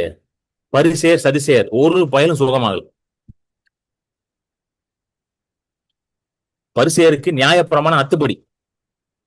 மோசே நியாயப்பிரமாணத்துல வந்து கிட்டத்தட்ட 600க்கு மேல இருக்குதான் நியாயப்பிரமாண சட்டங்கள் இருக்குதான். மோசேவின் இதுல ஆகமத்துல அந்த தோரா இருக்கு பாத்தீங்களா, அதுல இருக்கான். எல்லாம் தெரியும் அவனுக்கு. கை கழுவுறதுல இருந்து கரெக்டா சொல்லுவான், இப்படிதான் கை கழுவணும்னு. இப்ப கொரோனா டைம்ல சொன்னாங்க பாத்தீங்களா, 20 செகண்ட் கை கழுவணும்னு அது ஒண்ணு சொன்னாங்களா, 20, அது மாதிரி கரெக்டா சொல்லுவான். எப்படி கழுவணும், இப்படி கழுவணுமா, அப்படி கழுவணுமா, ட்ரெஸ்ஸை எப்படி அயன் பண்ணணும், எந்த கலர்ல எடுக்கணும், முடி எவ்வளவு தூரம் இருக்கணும், தாடி எவ்வளவு தூரம் இருக்கணும், எல்லாம் கரெக்டா சொல்லுவான். எப்படி ஜெபம் பண்ணணும், ஜெபத்துல என்ன வார்த்தைகளை யூஸ் பண்ணணும் கூட சொல்லுவான். இப்ப நான்லாம் ஜெபம் பண்ண துரத்தி விட்டுருவானுங்க. என்னையா ஜெபம் பண்ற நீலாம், துரத்தி விட்டுருவானுங்க. என்ன நீ என்ன பரமண்டலத்திலிங்கிற பிதாவே, தௌ ஹாஸ்ட், இந்த கிங் ஜேம்ஸ் வெர்ஷன், ஓ லார்ட் தௌ காஸ்ட் அப்படின்னு எல்லாம் என்ன ஜெபம் பண்ற நீ, எல்லாம் துரத்தி விட்டுருவானுங்க என்னெல்லாம். அந்த மாதிரி பர்ஃபெக்டா இருந்தவன் அத்துப்படி, நியாயப்பிரமாணம் அத்துப்படி, தீர்க்கதரிசிகள் அத்துப்படி, எல்லாம் தெரியும் அவனுக்கு. ஏசாயா புஸ்தகத்துல ஒரு வசனம் கேளுங்க சொல்லிடுவான், எரேமியா புஸ்தகத்துல கேளுங்க சொல்லிடுவான், ஆமோஸ், ஆபக்கூக்கு, செப்பனையா, ஜெக்கரையா எல்லாம் சொல்லிடுவான். ஆனா இயேசுவின் இடத்துல சுகத்தை மட்டும் அவனால பெற்றுக்கொள்ள முடியல. என்னங்க, ஒரு பயிலும் சுகமாகல, கூடயே இருக்கிறானுங்க. இயேசு எங்க போனாலும் கூட இருக்காங்க, ரெக்கார்டு இருக்கு. ஒரு இடத்துல வந்து வசனத்திலே போட்டிருக்கு. வாங்க லூக்கா 5வது அதிகாரம், லூக்கா 5:17 பாருங்க. லூக்கா 5:17. பின்பு ஒரு நாள் அவர் உபதேசித்துக் கொண்டிருக்கிற போது கலிலேயா யூதேயா நாடுகளில் உள்ள சகல கிராமங்களிலும் எருசலேம் நகரத்திலும் இருந்து வந்த பரிசேயரும் நியாயசாஸ்திரிகளும் உட்கார்ந்திருந்தார்கள். அப்பொழுது பிணியாளிகளை குணமாக்கத்தக்கதாக கர்த்தருடைய வல்லமை விளங்கிற்று. ஏன் இந்த இடத்துல வந்து எருசலேமிலிருந்து வந்த நியாயசாஸ்திரிகள் பரிசேயர்கள்லாம் இருந்தாங்கன்னு போட்டிருக்கு? வெறும் சும்மா பிணியாளிகளை குணமாக்குற தேவனுடைய வல்லமை அங்க விளங்கிட்டுன்னு போட்டிருக்கலாம்ல? என்னங்க, கரெக்டா இல்லையா? ஏன் வந்து பரிசுத்தாவின் இவ்வளவு டீடைல்? அது லூக் வந்து பாத்தீங்கன்னா ஹிஸ்டாரிக்கலி, லூக்கோட காஸ்பல் வந்து ஹிஸ்டாரிக்கலா ரொம்ப அக்யூரேட்டா இருக்குமா. அதாவது வரலாற்றின் படியே லூக்கோட காஸ்பல் வந்து ஒரு இஸ் a வெரி அக்யூரேட் காஸ்பல்ன்றாங்க. வரலாற்று நிபுணர்கள், ஹிஸ்டாரியன்ஸே சொல்றாங்க இதை ரொம்ப பர்ஃபெக்டா கரெக்டா எழுதினாரு. ஏன்னா லூக் வந்து ஒரு நல்ல படிச்ச ஒரு மனுஷன். லூக் த பிசிஷியன், அவர் ஒரு டாக்டர், அவர் மெடிக்கல் டாக்டர், அவர் நல்லா படிச்சவர். சொன்னால கரெக்டா எழுதுவாராம் அவர். அந்த லூக் ஹாஸ்பிட்டல்ல இருக்கிற லூக் அண்ட் ஆக்ஸ், லூக் தான் வந்து அப்போஸ்தலர். லூக்கையும் எழுதினவர் அவர் தான், அப்போஸ்தலர் நிருபங்களும் எழுதினவர் அவர் தான். நீங்க லூக் படிச்சீங்கன்னா எப்படி படிக்கணும், லூக் ஸ்டார்ட் பண்ணி அப்படியே போய் அப்போஸ்தலருக்குள்ள போயிடணும். நீங்க கண்டினியூஸா படிக்கணும். படிச்சீங்கன்னா ஒரு நல்ல ஒரு கோர்வையா வரும் உங்களுக்கு, கண்டினியூஸா வரும் உங்களுக்கு. ரொம்ப அக்யூரேட்டா எழுதியிருக்காரு. நல்ல ஹைலி லேர்னர் மேன், நல்லா படிச்ச மனுஷன், நல்லா பர்ஃபெக்டா இருக்கணும், எல்லாம் கரெக்டா எழுதுன்னு சொல்லி எழுதியிருக்காரு. அவர் என்ன எழுதியிருக்காரு பாருங்களேன். எருசலேம் வந்து எருசலேம் யூதேல இருந்து என்னது நியாய சாஸ்திரிகள் எல்லாம் வந்திருக்கிறாங்க, பரிசேயர்லாம் வந்திருக்காங்க. அப்பொழுது பிணியாளிகளை குணமாக்குவதற்கான கர்த்தருடைய வல்லமை விளங்கிட்டுன்னு போட்டு அடுத்த வசனத்துல பாத்தீங்கன்னா ஒரு முடவன், பேரலிட்டிக் மேன் சுகமானன் தான் வருது. திமிர்வாதக்காரன் சுகமான தான் வருது. இவனுங்க எவனும் சுகமான மாதிரி எங்கேயுமே கிடையாது. நீங்க காஸ்பல் எடுத்து படிச்சு பாத்தீங்கன்னா இவங்க சுகமான மாதிரி எங்கேயுமே கிடையாது. ஏன்னா விசுவாசம் இல்லாத இடத்துல தேவனே இருந்தாலும் அங்க சுகம் நடக்காது, அங்க அற்புதம் நடக்காது. இயேசுவே வந்தாலும் அங்க ஒண்ணும் நடக்காது, விசுவாசம் இல்லாத இடத்துல. எத்தனை பேருக்கு புரியுது? ஹல்லேலூயா, ஆமென். சோ நம்ம ஆக்சுவலா கொஞ்சம் நம்ம அந்த காலிங்ல இருந்து இங்க வந்துட்டோம். சோ நம்ம காலிங்குள்ளே போயிடும். சோ அழைத்தவர் யாரு? நம்ம திரும்ப அதுக்கே போயிடும். ஏசாயா 51:1-2 போட்டிருக்கு. 2வது வசனத்துல ஆபிரகாம் ஆபிரகாம் சாராலே நீங்க கவனிங்கள், அவன் ஒருவனா இருக்கும் பொழுது ஆண்டவர் அவனை அழைத்து ஆசீர்வதித்து பெருக செய்தார். சோ ஆண்டவர் உங்களை ஏற்கனவே அழைச்சிட்டாரு. சோ நம்ம எல்லாருக்கும் என்னது புத்திரை சுகாரம் கொடுத்துட்டாரு. நம்ம எல்லாரும் சன்ஸ் தான். இப்போ உங்களுக்கு ஸ்பெசிபிக்கா ஒரு அசைன்மெண்ட் இருக்கு இந்த உலகத்துல. You have an assignment. இந்த உலகத்துல உங்களுக்குன்னு ஒரு வேலை கொடுத்துருக்காரு. எனக்கு ஒரு வேலையை கொடுத்துருக்காரு. என்ன வேலை? இந்த மாதிரி ஒரு ஊழியத்தை செய்யணும்னு எனக்கு ஒரு வேலையை கொடுத்துருக்காரு. சுகமளிக்கிற ஊழியத்தை செய்யணும். இந்த சுகத்தை பற்றி நான் எல்லாருக்கும் போதிக்கணும், எல்லாருக்கும் நான் இதை டீச் பண்ணணும். இப்படிப்பட்ட ஒரு ஊழியத்தை எனக்கு கொடுத்துருக்காரு. அநேக இடத்துக்கு டிராவல் பண்ணி போகணும், வியாதியஸ்களை போய் மீட் பண்ணணும், ஹாஸ்பிட்டல்ஸ் போகணும், போய் விசிட் பண்ணணும், அவங்கள போய் விசிட் பண்ணணும், சுவிசேஷம் சொல்லணும், கிறிஸ்துவ அறியாதவங்களுக்கு போய் சுவிசேஷம் சொல்லணும். இப்படிப்பட்ட ஒரு அசைன்மெண்ட் எனக்கு கொடுக்கப்பட்டிருக்கு. ஹல்லேலூயா, ஆமென். சோ ஒவ்வொருத்தருக்கும் ஒரு அழைப்பு கொடுத்துருக்கு. உங்களுக்கு ஒரு அழைப்பு கொடுத்துருக்கலாம். உங்களுக்கு ப்ராபப்ளி ஒரு பிசினஸ் பண்ணணும், ஆண்டவர் வந்து ஒரு பிசினஸ் பண்ணணும்ன்ற ஒரு அழைப்பை கொடுத்துருப்பார். ஒரு நல்ல பிசினஸ் மேன் இருக்கணும். இல்ல உங்களுக்கு சிலருக்கு வந்து நல்ல ஒரு டீச்சரா இருக்கணும், நல்ல பிள்ளைங்களுக்கு நல்ல பாடங்கள் சொல்லிக் கொடுக்கணும், ஒரு அழைப்பு இருக்கும். So your calling, your assignment, அதாவது யுவர் எவ்ரிபடி இஸ் கால்ட், அதாவது உங்க எல்லாரையும் ஆண்டவர் அழைச்சிருக்கிற, அழைத்து என்னதான் அழைத்திருக்கார், பிள்ளைகளாக அழைத்து உங்க எல்லாருக்கும் ஒரு அசைன்மெண்ட்டையும் கொடுத்துட்டாரு. ஸோ இந்த அசைன்மெண்ட்டை எப்படி கண்டுபிடிக்கணும்ன்றதான் நிறைய பேருக்கு இப்ப கேள்வி. எத்தனை பேருக்கு புரியுது? இந்த அசைன்மெண்ட்டை எப்படி கண்டுபிடிக்கணும்? How to I find this assignment? எத்தனை பேருக்கு அந்த கேள்வி இருக்கு? எப்படிங்க கண்டுபிடிக்கணும்? சோ உங்க அசைன்மெண்ட் என்னன்றது நீங்க யார்கிட்ட போய் கேட்கணும்? ஸ்கூல்ல வந்து அசைன்மெண்ட் கொடுப்பாங்க, ஞாபகம் இருக்கா? ஸ்கூல்ல அசைன்மெண்ட் எழுதிட்டு வா, பிசிக்ஸ் அசைன்மெண்ட், கெமிஸ்ட்ரி அசைன்மெண்ட். எத்தனை பேர் ஞாபகம் இருக்கு? பிராக்டிகல்ஸ்ல அசைன்மெண்ட்லாம் எழுதுவோம். அந்த அசைன்மெண்ட் என்னன்றதை யார்கிட்ட போய் கேட்பீங்க? டீச்சர்கிட்ட கேட்கணும். கூட படிக்கிறவன்ட்டு போய் கேட்டுக்கூடாது, டீச்சர்கிட்ட போய் கேட்கணும். என்ன அசைன்மெண்ட் எழுதணும், என்ன முடிக்கணும் அப்படின்னு அவங்க தான் சொல்லுவாங்க. சோ இன்னைக்கு உங்களுக்கு அசைன்மெண்ட் கொடுக்கிறவர் யாரு? உங்களுடைய பரம தகப்பன். அவரிடத்துலதான் நீங்க போய் கேட்கணும், ஆண்டவரே எனக்கு என்ன assignment, what is my assignment on this earth? எனக்கு என்ன வேலையை கொடுத்துருக்கீங்க நீங்க இந்த உலகத்துல, நான் என்ன செய்யணும்னு நீங்க எதிர்பார்க்கறீங்கன்னு அவர்கிட்ட கேட்கணும். அவர்கிட்ட கேட்டீங்கன்னா அவர் அழகா சொல்லுவார். சோ அவர் எங்க பேசியிருக்காரு? எல்லாத்தையும் இந்த வேதத்துல பேசியிருக்கிறார். he has spoken in this word. பாருங்க, பவுல் வந்து சவுல் இருக்கான் பாத்தீங்களா? பவுல் வந்து சவுலா இருந்தான். சவுலா இருக்கும் பொழுது என்ன நினைச்சிட்டு இருந்தாரு? என்னோட அசைன்மெண்ட் வந்து கிறிஸ்துவை பின்பற்றுவங்க எல்லாம் என்ன பண்ணுவான்? துன்புறுத்தணும். அப்படிதான் நினைச்சான். எல்லாரையும் போட்டு, யாரெல்லாம் ரசிக்கப்பட்டிருந்தாங்களோ, சபைக்கு போயிட்டு இருந்தாங்க, எல்லாரையும் போட்டு அடி அடி அடிக்கிறது, போட்டு வீடு பூந்து அடிக்கிறது எல்லாரையும். வசனத்திலே இருக்குது, ஸ்தேவான கொலை பண்ணது சவுல் தான். அப்படி வந்து அவன் என்ன நினைச்சானா, இதுக்குதான் ஆண்டவர் என்னை அழைச்சிருக்கிறாரு. வைராக்கியமா இருந்தான், பயங்கர ஒரு வைராக்கியம். இதுக்குதான் வச்சாரு என்னை வளைச்சு. ஆனா ஆண்டவர் அவனை அதுக்கு அவனை அழைக்கல. பவுல பாருங்க, ஆண்டவர் எப்படி எதுக்கு அழைக்கல அவரை? அதுக்கு அவர் அழைக்கல. என்ன சொல்றாரு பாருங்க, சவுலுக்கு வந்து என்ன அழைப்பு கொடுத்துருக்கு பாருங்க. வாங்க, 9 அப்போஸ்தலர் 9:15. அதற்கு கர்த்தர், நீ போ, அவன் புறஜாதிகளுக்கும் ராஜாக்களுக்கும் இஸ்ரவேல் புத்திரருக்கும் என்னுடைய நாமத்தை அறிவிக்கிறதற்காக நான் தெரிந்து கொண்ட பாத்திரமா இருக்கிறான். அடுத்தது, அவன் என்னுடைய நாமத்தின் நிமித்தம் எவ்வளவாய் பாடுபட வேண்டும் என்பதை நான் அவனுக்கு காண்பிப்பேன் என்றார். இதுதான் பாலுக்கு கொடுக்கப்பட்டது அழைப்பு. எத்தனை பேருக்கு புரிஞ்சிருச்சு? இது அவனுக்கு எப்போ இதுதான் அவனோட அழைப்பு, அதாவது அழைப்புன்னு சொல்றதோட இதுதான் அவனோட அசைன்மெண்ட், இதுதான் அவனோட அசைன்மெண்ட் அப்படின்னு அவனுக்கு எப்ப புரிஞ்சிச்சுது? தேவனோடு ஒரு சந்திப்பு ஏற்படும் பொழுதுதான் இது அவனுக்கு புரிந்தது. ஹல்லேலூயா. when he had an encounter with God, when he knew his God, தம்முடைய தேவனை அறிந்து கொள்ளும் பொழுது இதற்காக தான் ஆண்டவரை அழைத்து. அதுக்கு முன்னாடி அவன் என்னங்க நினைச்சான்? அவன் என்னோட வேலை வந்து கிறிஸ்தவர்கள் எல்லாம் என்ன பண்ணணும், பிடிக்கணும், பிடிச்சி ஜெயில போடணும், யூத மார்க்கத்துக்காக நான் என்ன பண்ணணும், வைராக்கியமா இருக்கணும். ஹல்லேலூயா. ஆண்டவர் ஒரு பெரிய தேவாலயத்தை கொடுத்திருக்கிறாரு, யெகோவா தேவன் நம்மோட இருக்கிறாரு, இவ்வளவு பெரிய ஒரு மார்க்கம், ஒரு பெரிய உடன்படிக்கை, மோசேயின் உடன்படிக்கை இருக்கு, இதற்காக நான் வைராக்கியமா இருக்குன்னு சொல்லி இருந்தான். ஆனா ஆண்டவர் வந்து அவனை சந்திச்சு அவனுக்கு சொல்றாரு, எப்பா இதுக்காக நான் அவனை கூப்பிடல. எதுக்கு? யூத மார்க்கத்துல நீ வந்து பெரிய வைராக்கியமா இருக்கிறதுக்காக அவனை கூப்பிடல. நான் எதுக்காக கூப்பிட்டுருக்கேன்? 15வது வருஷத்துல படிச்சோம் பாத்தீங்களா? புறஜாதிகள் மத்தியில போய் நீ என்ன பண்ணணும்? என்னை பிரசங்கிக்கணும். ஹல்லேலூயா. You should go. 15வது வசனம், go and preach among the Gentiles and the kings and the children of Israel. புறஜாதிகள் மத்தியிலும் ராஜாக்கள் மத்தியிலும் இஸ்ரவேல் புத்திரர்கள் மத்தியிலும் நீ என்ன பண்ணும்? என்னை பிரசங்கிக்கணும். this for this only I called you. இத பால் வந்து இன்னொரு இடத்துல எப்படி எழுதுறாருன்னா, இந்த அசைன்மெண்ட் வந்து ஆண்டவர் வந்து புதுசாலாம் யோசிக்கல. இப்ப நான் பிறந்த பிறகு, கிரண் பால் பிறந்த பிறகு ஒரு 20 வயசு ஆயிடுச்சு கிரண் பாலுக்கு, சரிங்களா? நல்லா கவனிங்க. ஒரு 20 வயசு, 25 வயசு, 24 வயசு ஆயிடுச்சு. காலேஜ் எல்லாம் முடிச்சிட்டேன்.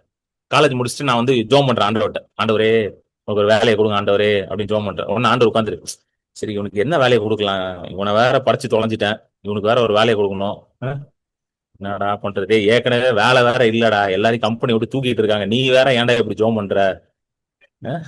என்னங்க, நம்ம அப்படிதான் நினைச்சுக்கிட்டு இருக்கோம். நம்ம என்ன நினைக்கிறோம்? நியூஸ பார்த்துட்டு நியூஸ்ல போடுறான் பாத்தீங்களா, எல்லாரையும் வேலையை விட்டு தூக்குறாங்க, யாரும் அமெரிக்காவுக்கு போக கூடாது, அங்க இருக்கிறவங்க எல்லாம் துரத்துறாங்க. உடனே ஐயோ என்னையும் துரத்திடுவாங்க போல. சார், ஆண்டவர் உங்களை வச்சிருக்காருன்னா அங்கதான் வச்சிருப்பாரு, சரிங்களா? யாரும் துரத்த முடியாது. உடனே நம்ம நியூஸை பார்த்துட்டு முடிவு பண்ணிடுறது எல்லாமே.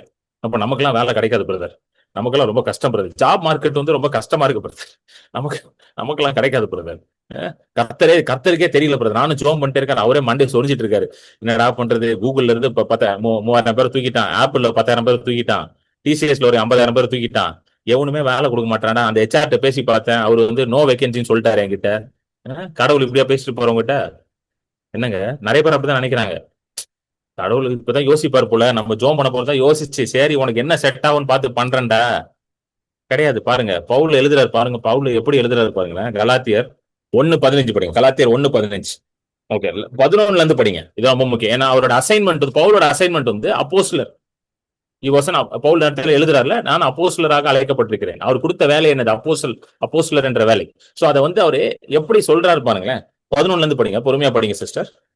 மேலும் சகோதரரே, என்னால் பிரசங்கிக்கப்பட்ட சுவிசேஷம் மனுஷருடைய யோசனையின்படியானதல்லவென்று உங்களுக்கு தெரிவிக்கிறேன்.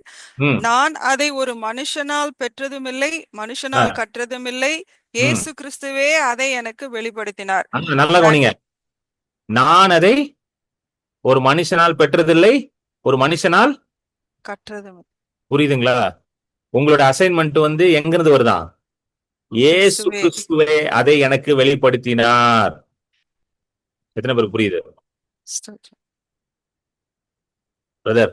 என்கிட்ட வருவாங்க, இந்த மீட்டிங் எல்லாம் போகும்போது வருவாங்க சில பேர், குட்டி பிள்ளைங்களை கூட்டிட்டு வருவாங்க. கூட்டிட்டு வந்து, பிரதர் ஜோம் பண்ணுங்க பிரதர், உங்களை மாதிரியே அவன் ஆகணும் பிரதர் அப்படின்னுவாங்க. ஜோமே பண்ண மாட்டேன், ஜோமே பண்ண மாட்டேன். நான்லாம் பண்ண மாட்டேன்னு சொல்லிடுவேன். நான்லாம் ஸ்ட்ரைட்டா, இல்லங்க சாரிங்க பண்ண முடியாது. ஏன் பிரதர், எங்க என்ன மாதிரி ஏங்க அவர் ஆகணும்? ஹலோ, என்ன மாதிரி ஏன் ஆகணும்? அவன் ஆண்டவர் அவனை எப்படி வைத்திருக்காரோ அப்படித்தானே மாறணும் உங்க பையன். என்னங்க புரியுதுங்களா இல்லையா? நம்ம என்ன பண்றது, ஒரு பெரிய ஊழியக்கார்ட்ட போயிடுறது. பெரிய ஊழியக்கார்ட்ட போயிட்டு, பிரதர் உங்களை மாதிரியே நானும் ஆகணும் பிரதர். கண்டிப்பா அந்த பிரேயருக்கு ஆண்டவர் ஆன்சர் கொடுக்க மாட்டாரு, எழுதி வச்சுக்கோங்க. எவ்வளவு பெரிய ஊழியக்காரவனா இருக்கட்டும், அவர்கிட்ட நீங்க போயிட்டு, பிரதர் உங்களை மாதிரியே நானும் தீர்க்க தரிசனம் சொல்லணும் பிரதர், உங்களை மாதிரியே நானும் ஹீலிங் பண்ணுவேன். தப்பு கிடையாது, ஹீலிங் பண்றது, தீர்க்க தரிசனம் சொல்றதுலாம் தப்பு கிடையாது, அது எல்லாரும் பண்ணணும் தான் போட்டிருக்கு, சரிங்களா? ஆனா உங்களை மாதிரியே பண்ணணும் பிரதர். இந்த ஒரு காலத்துல பண்ணாங்க பாத்தீங்களா, எல்லாருமே டிஜே சங்கிள் மாதிரி எல்லாருமே புருவத்தை தூக்கிடுவாங்க டபக்குன்னு. கண்ணை மூடி அப்படி புருவத்தை தூக்கி தான் எல்லாருமே பேசுவாங்க. புரியுதுங்களா? தப்பு தப்பு சொல்ல, அதுதான் உங்க மேனரிசம்னா பண்ணுங்க, தப்பு கிடையாது. ஆனா அவரை மாதிரியே ஆகணும் ட்ரை. நீங்க யார் ஆகணும்ன்றதை யார்கிட்ட போய் கேட்கணும்? இயேசு கிறிஸ்து தான். இயேசு கிறிஸ்து அதை உங்களுக்கு வெளிப்படுத்தணும். Your ministry is a unique ministry. Your assignment is a unique assignment. உங்க ஊழியம் ஒரு தனித்துவமான ஒரு ஊழியம். உங்களுடைய வேலை ஒரு தனித்துவம். It's a unique. இது நல்லா புரிச்சுக்கோங்க. பவுல மாதிரி மத்த எந்த அப்போஸ்தலர்களும் கிடையாதுங்க. ஏன் பேதுருவே அப்படி கிடையாது. பேதுரு வந்து ஆண்டவரோட இருந்தவருங்க. ஆனா பேதுரோட ஊழியம் வேற மாதிரி இருக்கு, பவுலோட ஊழியம் வேற மாதிரி இருக்கு. ஆண்டவரோட நடந்தவர், ஆண்டவரோட சாப்பிட்டார். யோவான் ஆண்டவரோட இருந்தவர். ஆனா யோவான் எப்படி இருக்கு? அவரு வேற மாதிரி இருக்காரு. ரெவலேஷன் எல்லாம் எழுதுறாரு, பயங்கரமா இருக்கு. ரெவலேஷன் எல்லாம் படிச்சு பார்த்திருக்கீங்களா? ஒண்ணுமே புரியாது. என்னையா சொல்றீரு? தலையும் புரியல காலம் புரியலன்ற மாதிரி இருக்கும் ரெவலேஷன் எல்லாம் படிச்சா.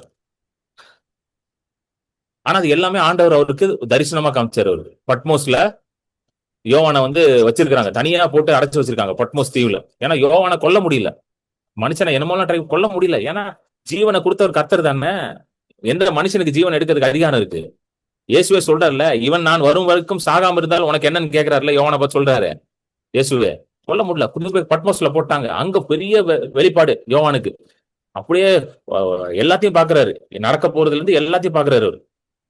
அதான் புக் ஆஃப் ரெவலேஷன். ஆனா பவுலுக்கு அப்படி இருந்துச்சா? ஊழியம் கிடையாது. பேதுருக்கு அப்படி இருந்துச்சா? கிடையாது. நல்லா புரிஞ்சுக்கோங்க. எத்தனை பேருக்கு புரியுது நான் சொல்றது? You understand? அதான் சொல்றாரு, நான் அதை ஒரு மனுஷனால் பெற்றதும் இல்லை, மனுஷனால் கற்றதும் இல்லை, இயேசு கிறிஸ்துவே அதை எனக்கு வெளிப்படுத்தினார். Today you need a revelation from God about your assignment. தேவனிடத்திலிருந்து ஒரு வெளிப்பாடு உங்களுக்கு தேவை. இன்னைக்கு உங்க அசைன்மெண்ட் என்னன்னு சொல்லிட்டு அடுத்த சொல்றாரு பாருங்க 13ல எப்படி இருந்தாருன்னு சொல்றாரு பாருங்க. 13 படிங்க. நான் யூத மார்க்கத்தில் இருந்தபோது என்னுடைய நடக்கையை குறித்து கேள்விப்பட்டிருப்பீர்கள். தேவனுடைய சபையை நான் மிகவும் துன்பப்படுத்தி அதை பாழாக்கி என் ஜனத்தாரில் என் வயதுள்ள அநேகரை பார்க்கிலும் யூத மார்க்கத்திலே தேறினவனாய் என் பிதாக்களுடைய பாரம்பரிய நியாயங்களுக்காக மிகவும் பக்தி வைராக்கியம் உள்ளவனாய் இருந்தேன். நல்லா கவனிங்க. யூத மார்க்கத்துல இவர் வந்து பயங்கர தேறினவர்னா நம்பர் 1 இவர் தான். சவுல் வந்து பாத்தீங்கன்னா பரிசேயர்களுக்கு பரிசேயர்ன்றாரு. பிலிப்பியர் புஸ்தகத்தில் எழுதுறாரு 3வது அதிகாரத்துல. பரிசேயர்னா is a very hard core Judaic Jew. அவரு ஒரு ரொம்ப ரொம்ப பாரம்பரியத்துல ஊறி போன ஒரு யூதன். யூதர்கள்லே ரொம்ப ஒரு வைராக்கியமான யூதர். அவர் நல்ல விஷயம் தானே, கெட்டதெல்லாம் கிடையாது, நல்ல விஷயம் தானே. சொல்றாரு, நான்லாம் சாதாரண ஆளு கிடையாதுயா, ரொம்ப தேறினவன், எல்லாரோடையும் நான் வந்து மேலதான் இருந்தேன். பிதாக்கள்லாம் யார சொல்றாரு? அவரோட பிதாக்கள்லாம் யாருங்க? ஆபிரகாம், மோசே, தாவீது. அவங்களுடைய பாரம்பரியத்துல ரொம்ப கட்டுக்கோப்பா இருந்தவன். இதெல்லாம் நல்ல விஷயம் தானேங்க, தப்பா? யூத மார்க்கத்துல தான் இருந்தாரு. அவர் ஒன்னும் கானானியரோ அம்மோரியரோ எபூசியரோ மோபியரோ கிடையாது. யூதர் அவரு. ஆண்டவருடைய உடன்படிக்கையில வாழ்ந்துட்டு இருக்க மனுஷன் அவரு. ஆனா அவரே என்ன சொல்றாரு பாருங்க. இதெல்லாம் சொல்லிட்டு, எப்பா நானும் நானும் சும்மா ஊர் சுத்திட்டு இல்லப்பா, வேலை கிடைக்காம அப்படியே டீ கடையா உட்காந்துட்டு பேப்பர் படிச்சுக்கிட்டு எவனா ஓசியில டீ வாங்கி தரணும் குடிச்சா அப்படி இல்லையா? நான் எவ்வளவு பெரிய ஆளு தெரியுமா யூத மார்க்கத்துல. ஆனா அடுத்த சொல்றாரு பாருங்க 15வது வசனத்துல, அப்படி இருந்தும் நான் என் தாயின் வயிற்றில் இருந்தது முதல் என்னை பிரித்தெடுத்து தம்முடைய கிருபையினால் அழைத்த தேவன் தம்முடைய குமாரனை நான் புறஜாதிகளிடத்தில் சுவிசேஷமாய் அறிவிக்கும் பொருட்டாக அவரை எனக்குள் வெளிப்படுத்த பிரியமாய் இருந்த போது உடனே நான் மாம்சத்தோடும் இரத்தத்தோடும் யோசனை பண்ணாமலும் எனக்கு முன்னே அப்போஸ்தலரானவர்களிடத்திலே எருசலேமுக்கு போகாமலும் அரபி தேசத்திற்கு புறப்பட்டு போய் மறுபடியும் தமஸ்கு ஊருக்கு திரும்பி வந்தேன். இது ரொம்ப முக்கியமான ஒரு பகுதி, பவுலோட வாழ்க்கையில ரொம்ப முக்கியமான பகுதி, இம்பார்ட்டன்ட் ஜங்ஷர் இன் பால்ஸ் லைஃப். நல்லா கவனிங்க. அது அவர் என்ன சொல்றாருன்னா, நான் வந்து யூத மார்க்கத்துல ரொம்ப தேர்ச்சி பெற்றவன். அந்த 14வது வசனத்துல 15வது வசனத்துல என்ன சொல்ற? 15வது வசனத்தை போடுங்க, 15th verse போடுங்க. தாயின் வயிற்றுல இருக்கும் பொழுதே அவர் என்ன சொல்றாரு? எப்பா இன்னைக்கு நான் அப்போஸ்தலரா இருக்கேன்னா அது என்னைக்கு ஆண்டவர் முடிவு எடுத்தாராம்? ஏதோ தமஸ்குக்கு போறாருல, போற வழியில சரி இவனுக்கு என்ன வேலை கொடுக்கலாம், சரி என்ன வேலைடா காலியா இருக்கு, மைக்கிள் ஒண்ணு தூதன் மைக்கேல், சார் அப்போஸ்தலர் வேலை ஒன்று காலியா இருக்கு சார், ஒரு வேகன்சி ஃபில் பண்ணிடுவோமா, அவனை கொஞ்சம் நல்லா இருப்பான், செட் ஆவான் அவன், சரி நான் போட்டு விடுவேண்ணா. போய் 4 இடத்துல அடி வாங்கிட்டு போட்டோம், எத்தனை பேர் அடிச்சான் போய் அடி வாங்கிட்டு போட்டோம், அப்படி ஃபில் பண்ணல பொசிஷனை. என்னங்க, தாயின் வயிற்றில் இருக்கும் பொழுதே, சொல்லுங்க, தாயின் வயிற்றில் இருக்கும் போதே ஆண்டவர் என்னை அழைத்தார், எனக்கான அசைன்மெண்ட்டையும் அவர் தேர்ந்தெடுத்தார். ஸ்தோத்திரம். ஆமென்.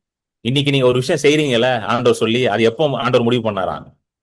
நான் தாயின் வயிற்றில் உங்களுக்கு பேர் வைக்கிறதுக்கு முன்னாடியே உங்களுக்கு பேர் வச்சாங்க தெரியுமா? எனக்கு பேர் வச்சாங்களா கிரண் பால், அதுக்கு முன்னாடி அவர் முடிவு பண்ணிட்டார் கிரண் பால் என்ன செய்யணும். நான் நினைச்சேன் ஏதோ ஏதோ ஒரு 30 வயசுல தான் ஊழியத்துக்கு வந்த, நான் ஊழியத்துக்கு வரும்போது எனக்கு 31 வயசு நினைக்கிறேன். ரொம்ப யங் மேனாவே வந்துட்டேன் நான் ஊழியத்துக்கு, 31 வயசுலயே வந்துட்டேன் ஊழியத்துக்கு. அப்ப நினைச்சேன் நான் தான் 31 வயசுலதான் அவரு சொல்றாரு, எப்பா நீ பறக்கிறதுக்கு முன்னாடியே உனக்கு நான் ரெடி பண்ணிட்டேன்பான்றாரு. உன நீ தான் நினைச்சுக்கிட்டு இருக்க 31 வயசுல வந்த, நீ எப்பயோ உனக்கு எல்லாத்தையும் ரெடி பண்ணி வச்சுட்டேன், நீ 31ல உள்ள வந்த அப்படின்றாரு. அதான் பவுலும் சொல்றாரு, தாயின் வயிற்றுல இருக்கும் பொழுதே என்னை பிரித்தெடுத்து தம்முடைய கிருபையினாலே அழைத்த தேவன். அடுத்தது என்ன சொல்றாரு? படிங்க அடுத்தது 16, ரொம்ப முக்கியமான வசனம் 16. தம்முடைய குமாரனை நான் புறஜாதிகளிடத்தில் சுவிசேஷமாய் அறிவிக்கும் பொருட்டாக அவரை எனக்குள் வெளிப்படுத்த பிரியமாய் இருந்த போது, உடனே நான் மாம்சத்தோடும் இரத்தத்தோடும் யோசனை பண்ணாமலும், எனக்கு முன்னே அப்போஸ்தலர் ஆனவர்களிடத்திலே எருசலேமுக்கு போகாமலும், அரபி தேசத்திற்கு புறப்பட்டு போய் மறுபடியும் தமஸ்கு ஊருக்கு திரும்பி வந்தேன். இதுதான் இன்னைக்கு நிறைய பேர் இங்க மிஸ் ஆகுறதே. இதுதான் எது தெரியுமா மிஸ் ஆகுது? 16 போங்க. அவருக்கான அசைன்மெண்ட் என்னன்னா, சுவிசேஷத்தை பிரசங்கம் பண்ணணும். சரிங்களா? சுவிசேஷத்தை பிரசங்கம் பண்ணணும்னா அதுக்கு நிறைய வழிகள் இருக்கு பாருங்க. ஊழியம் செய்வதற்கு நிறைய வழிகள் இருக்கு. சபை வைத்து ஊழியம் செய்யலாம், ஒரு சபை வைத்து ஊழியம் செய்யலாம், இல்ல ஒரு ஆர்கனைசேஷன், ஒரு பெரிய ஆர்கனைசேஷன் வச்சு அப்பப்போ கூட்டங்கள் வைத்து ஊழியம் செய்யலாம், இல்ல நிறைய நிறைய வழிகள். இப்ப நான் ஜூம்ல செய்யறேன். இப்ப நான் ஜூம்ல செய்யறேன் பாத்தீங்களா, நல்லா கவனிங்க. சரி, நான் இதுக்கான அடுத்தது வரேன். சரிங்களா? இந்த மாதிரி நிறைய வழிகள் இருக்கு. சரிங்களா? அப்புறம் எப்படி புக்ஸ் எழுதலாம், பைபிள் காலேஜ்ல டீச் பண்ணலாம். You understand? ஊழியத்துல நிறைய இருக்கு. இது போதிக்கிறது, அது மாதிரி ஹெல்ப்ஸும் இருக்குது. ஊழியத்துல ஹெல்ப்ஸ் அண்ட் அட்மினிஸ்ட்ரேஷன்ஸ் இருக்கு. அட்மினிஸ்ட்ரேஷன் ஒர்க்கு, ஆஃபீஸ் இது, அது மாதிரி நிறைய ஊழியங்கள்லாம் நிறைய இருக்குது, ஏகப்பட்ட காரியம். அப்போ ஊழியங்கள பிரசங்கம் மட்டும் இல்ல, தீர்க்கதரிசன ஊழியம் இருக்கு, சுவிசேஷ ஊழியம் இருக்கு, சுகம் அளிக்கிற ஊழியம் இருக்கிறது. இது மாதிரி ஒரு ஊழியம் என்பது ஒரு கடல் மாதிரி, ஒரு ஓஷன், அதுல ஏகப்பட்ட இது இருக்குது. சோ இவருக்கு ஆண்டவர் என்ன சொல்றாரு? சுவிசேஷத்தை பிரசங்கம் பண்ணணும். அது பிரசங்கம் பண்றதுக்கு 1000 வழி இருக்குது. ஆனா இவர் உடனே சரி எப்படி பிரசங்கம் பண்ணலாம், நம்ம என்ன பண்ணலாம், நேரா போவோம். இந்த பேதுருன்னு ஒருத்தர் இருக்கிறார், அவரு தான் ஃபர்ஸ்ட் ஜோம் பண்ணி பரிசுத்த ஆவியானவரை இறக்கினாராம். நம்ம ஸ்ட்ரைட்டா அவர்கிட்ட போயிருவோம், அவர் கையை வச்சு அப்படியே இறக்கிடுவாரு நம்மளுக்குள்ள ஏதாவது. அவர்கிட்ட போவோம், அவர் வல்லமையான ஊழியக்காரர் அவரு. ஏன்னா அவர் ஜோம் பண்ணும் பொழுதுதான் பரிசுத்த ஆவியானவரை இறங்கினார். சோ அவர் தான் மோஸ்ட் பவர்ஃபுல் மேன். அவர்கிட்ட போயிட்டு ஐயான்னு உழுந்துருவோம் காலில், அவர் கையை வச்சு இறக்குவார். என்கிட்ட ஒருத்தர் கேட்டாரு, ஒருத்தர் இப்படியே கேட்டாரு என்கிட்ட என்ன சொன்னார்னா, நீங்க கிட்டத்தட்ட ஒரு 15-16 வருஷமா ஹீலிங் மினிஸ்ட்ரி பண்றீங்க பிரதர்.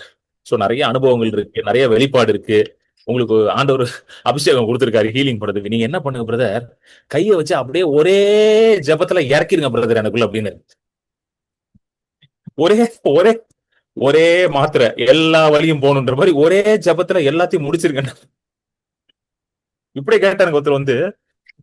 நம்ம ஆளுங்க, அதாவது நம்ம ஆளுங்க மாதிரி கில்லாடிங்க எவனுமே கிடையாது. நம்ம ஆளுங்க பைபிள் படிக்க மாட்டானுங்க, ஜோம் பண்ண மாட்டானுங்க.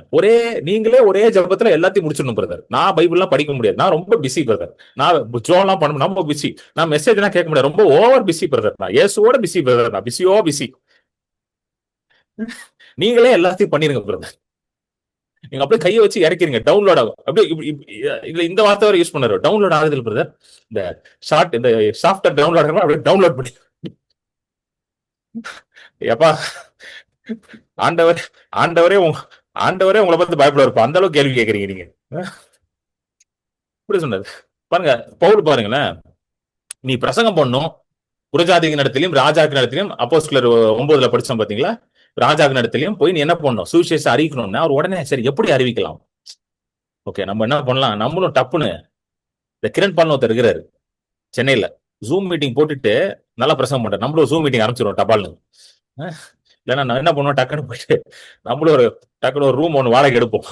வாடகைக்கு எடுத்து இயேசு அழைக்கிறார், எல்லாரும் வந்துருங்க அப்படி ஒரு மீட்டிங்கை போட்டுருவோம். தப்பு கிடையாதுங்க, அதெல்லாம் தப்பு கிடையாது. இதுக்காக எக்ஸாம்பிள் சொல்றேன். ஆண்டவர் சொன்னார்னா கண்டிப்பா பண்ணணும், எக்ஸாம்பிள் சொல்றேன். அப்படி யோசிக்கல. உடனே அவர் என்ன பண்ணார், படிங்க என்ன சொல்ற, அவரை எந்த வசனம் அது, 16வது வசனம் போடுங்க, 16th verse.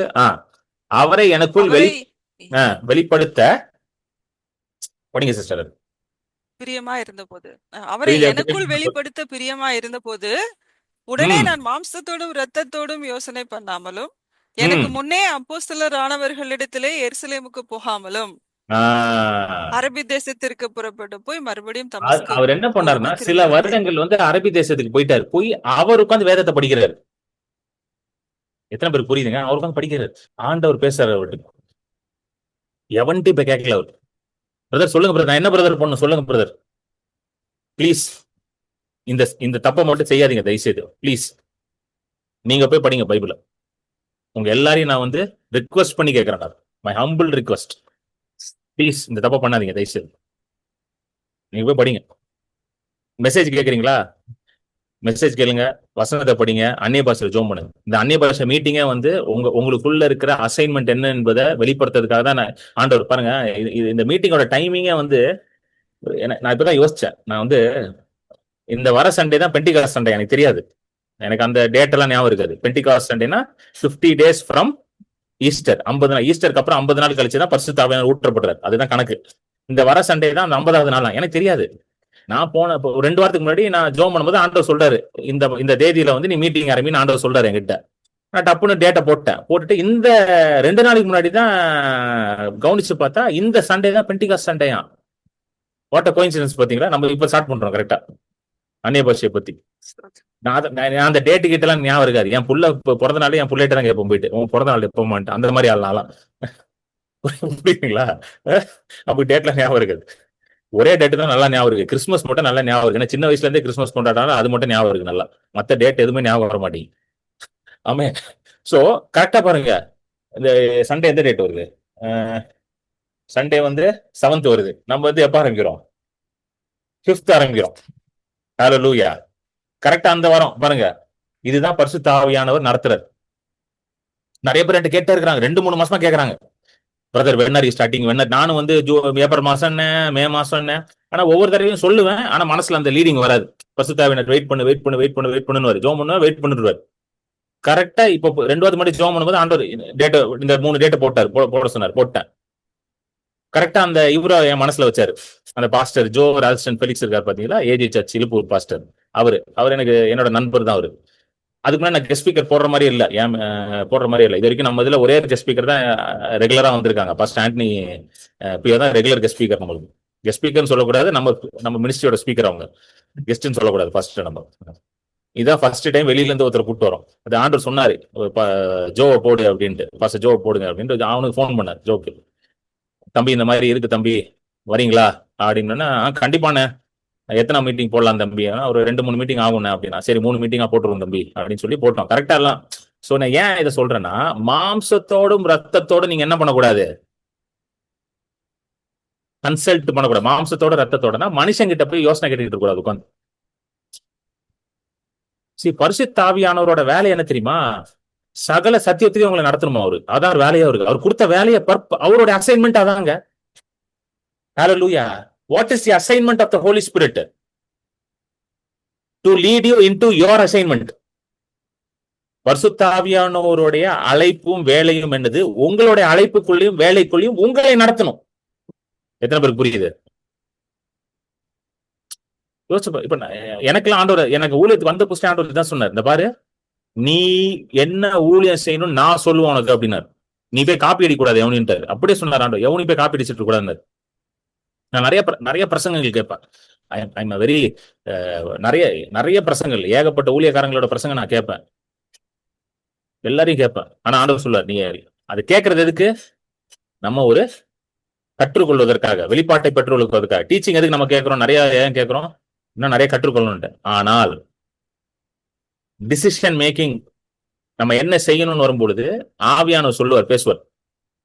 அது எப்படினாலும் பேசுவார். வேதத்தை படிக்கும் போது பேசுவாரு, இந்த மாதிரி பிரசங்கங்கள் கேட்கும் பொழுது, எனக்கெல்லாம் நிறைய தடவை பிரசங்கம் கேட்கும் பொழுது ஆண்டவர் சில காரியங்களை கன்ஃபார்ம் பண்ணிடுவாரு. இதான் உனக்கு அப்படின்றாரு, இதான் நீ செய்யணும்ன்றாரு. பைபிள் படிக்கும்போது நிறைய தடவை சொல்லுவார் ஆண்டவர், இதுதான் இதான் இதான் அப்படின்னு பேசிட்டே இருப்பாரு.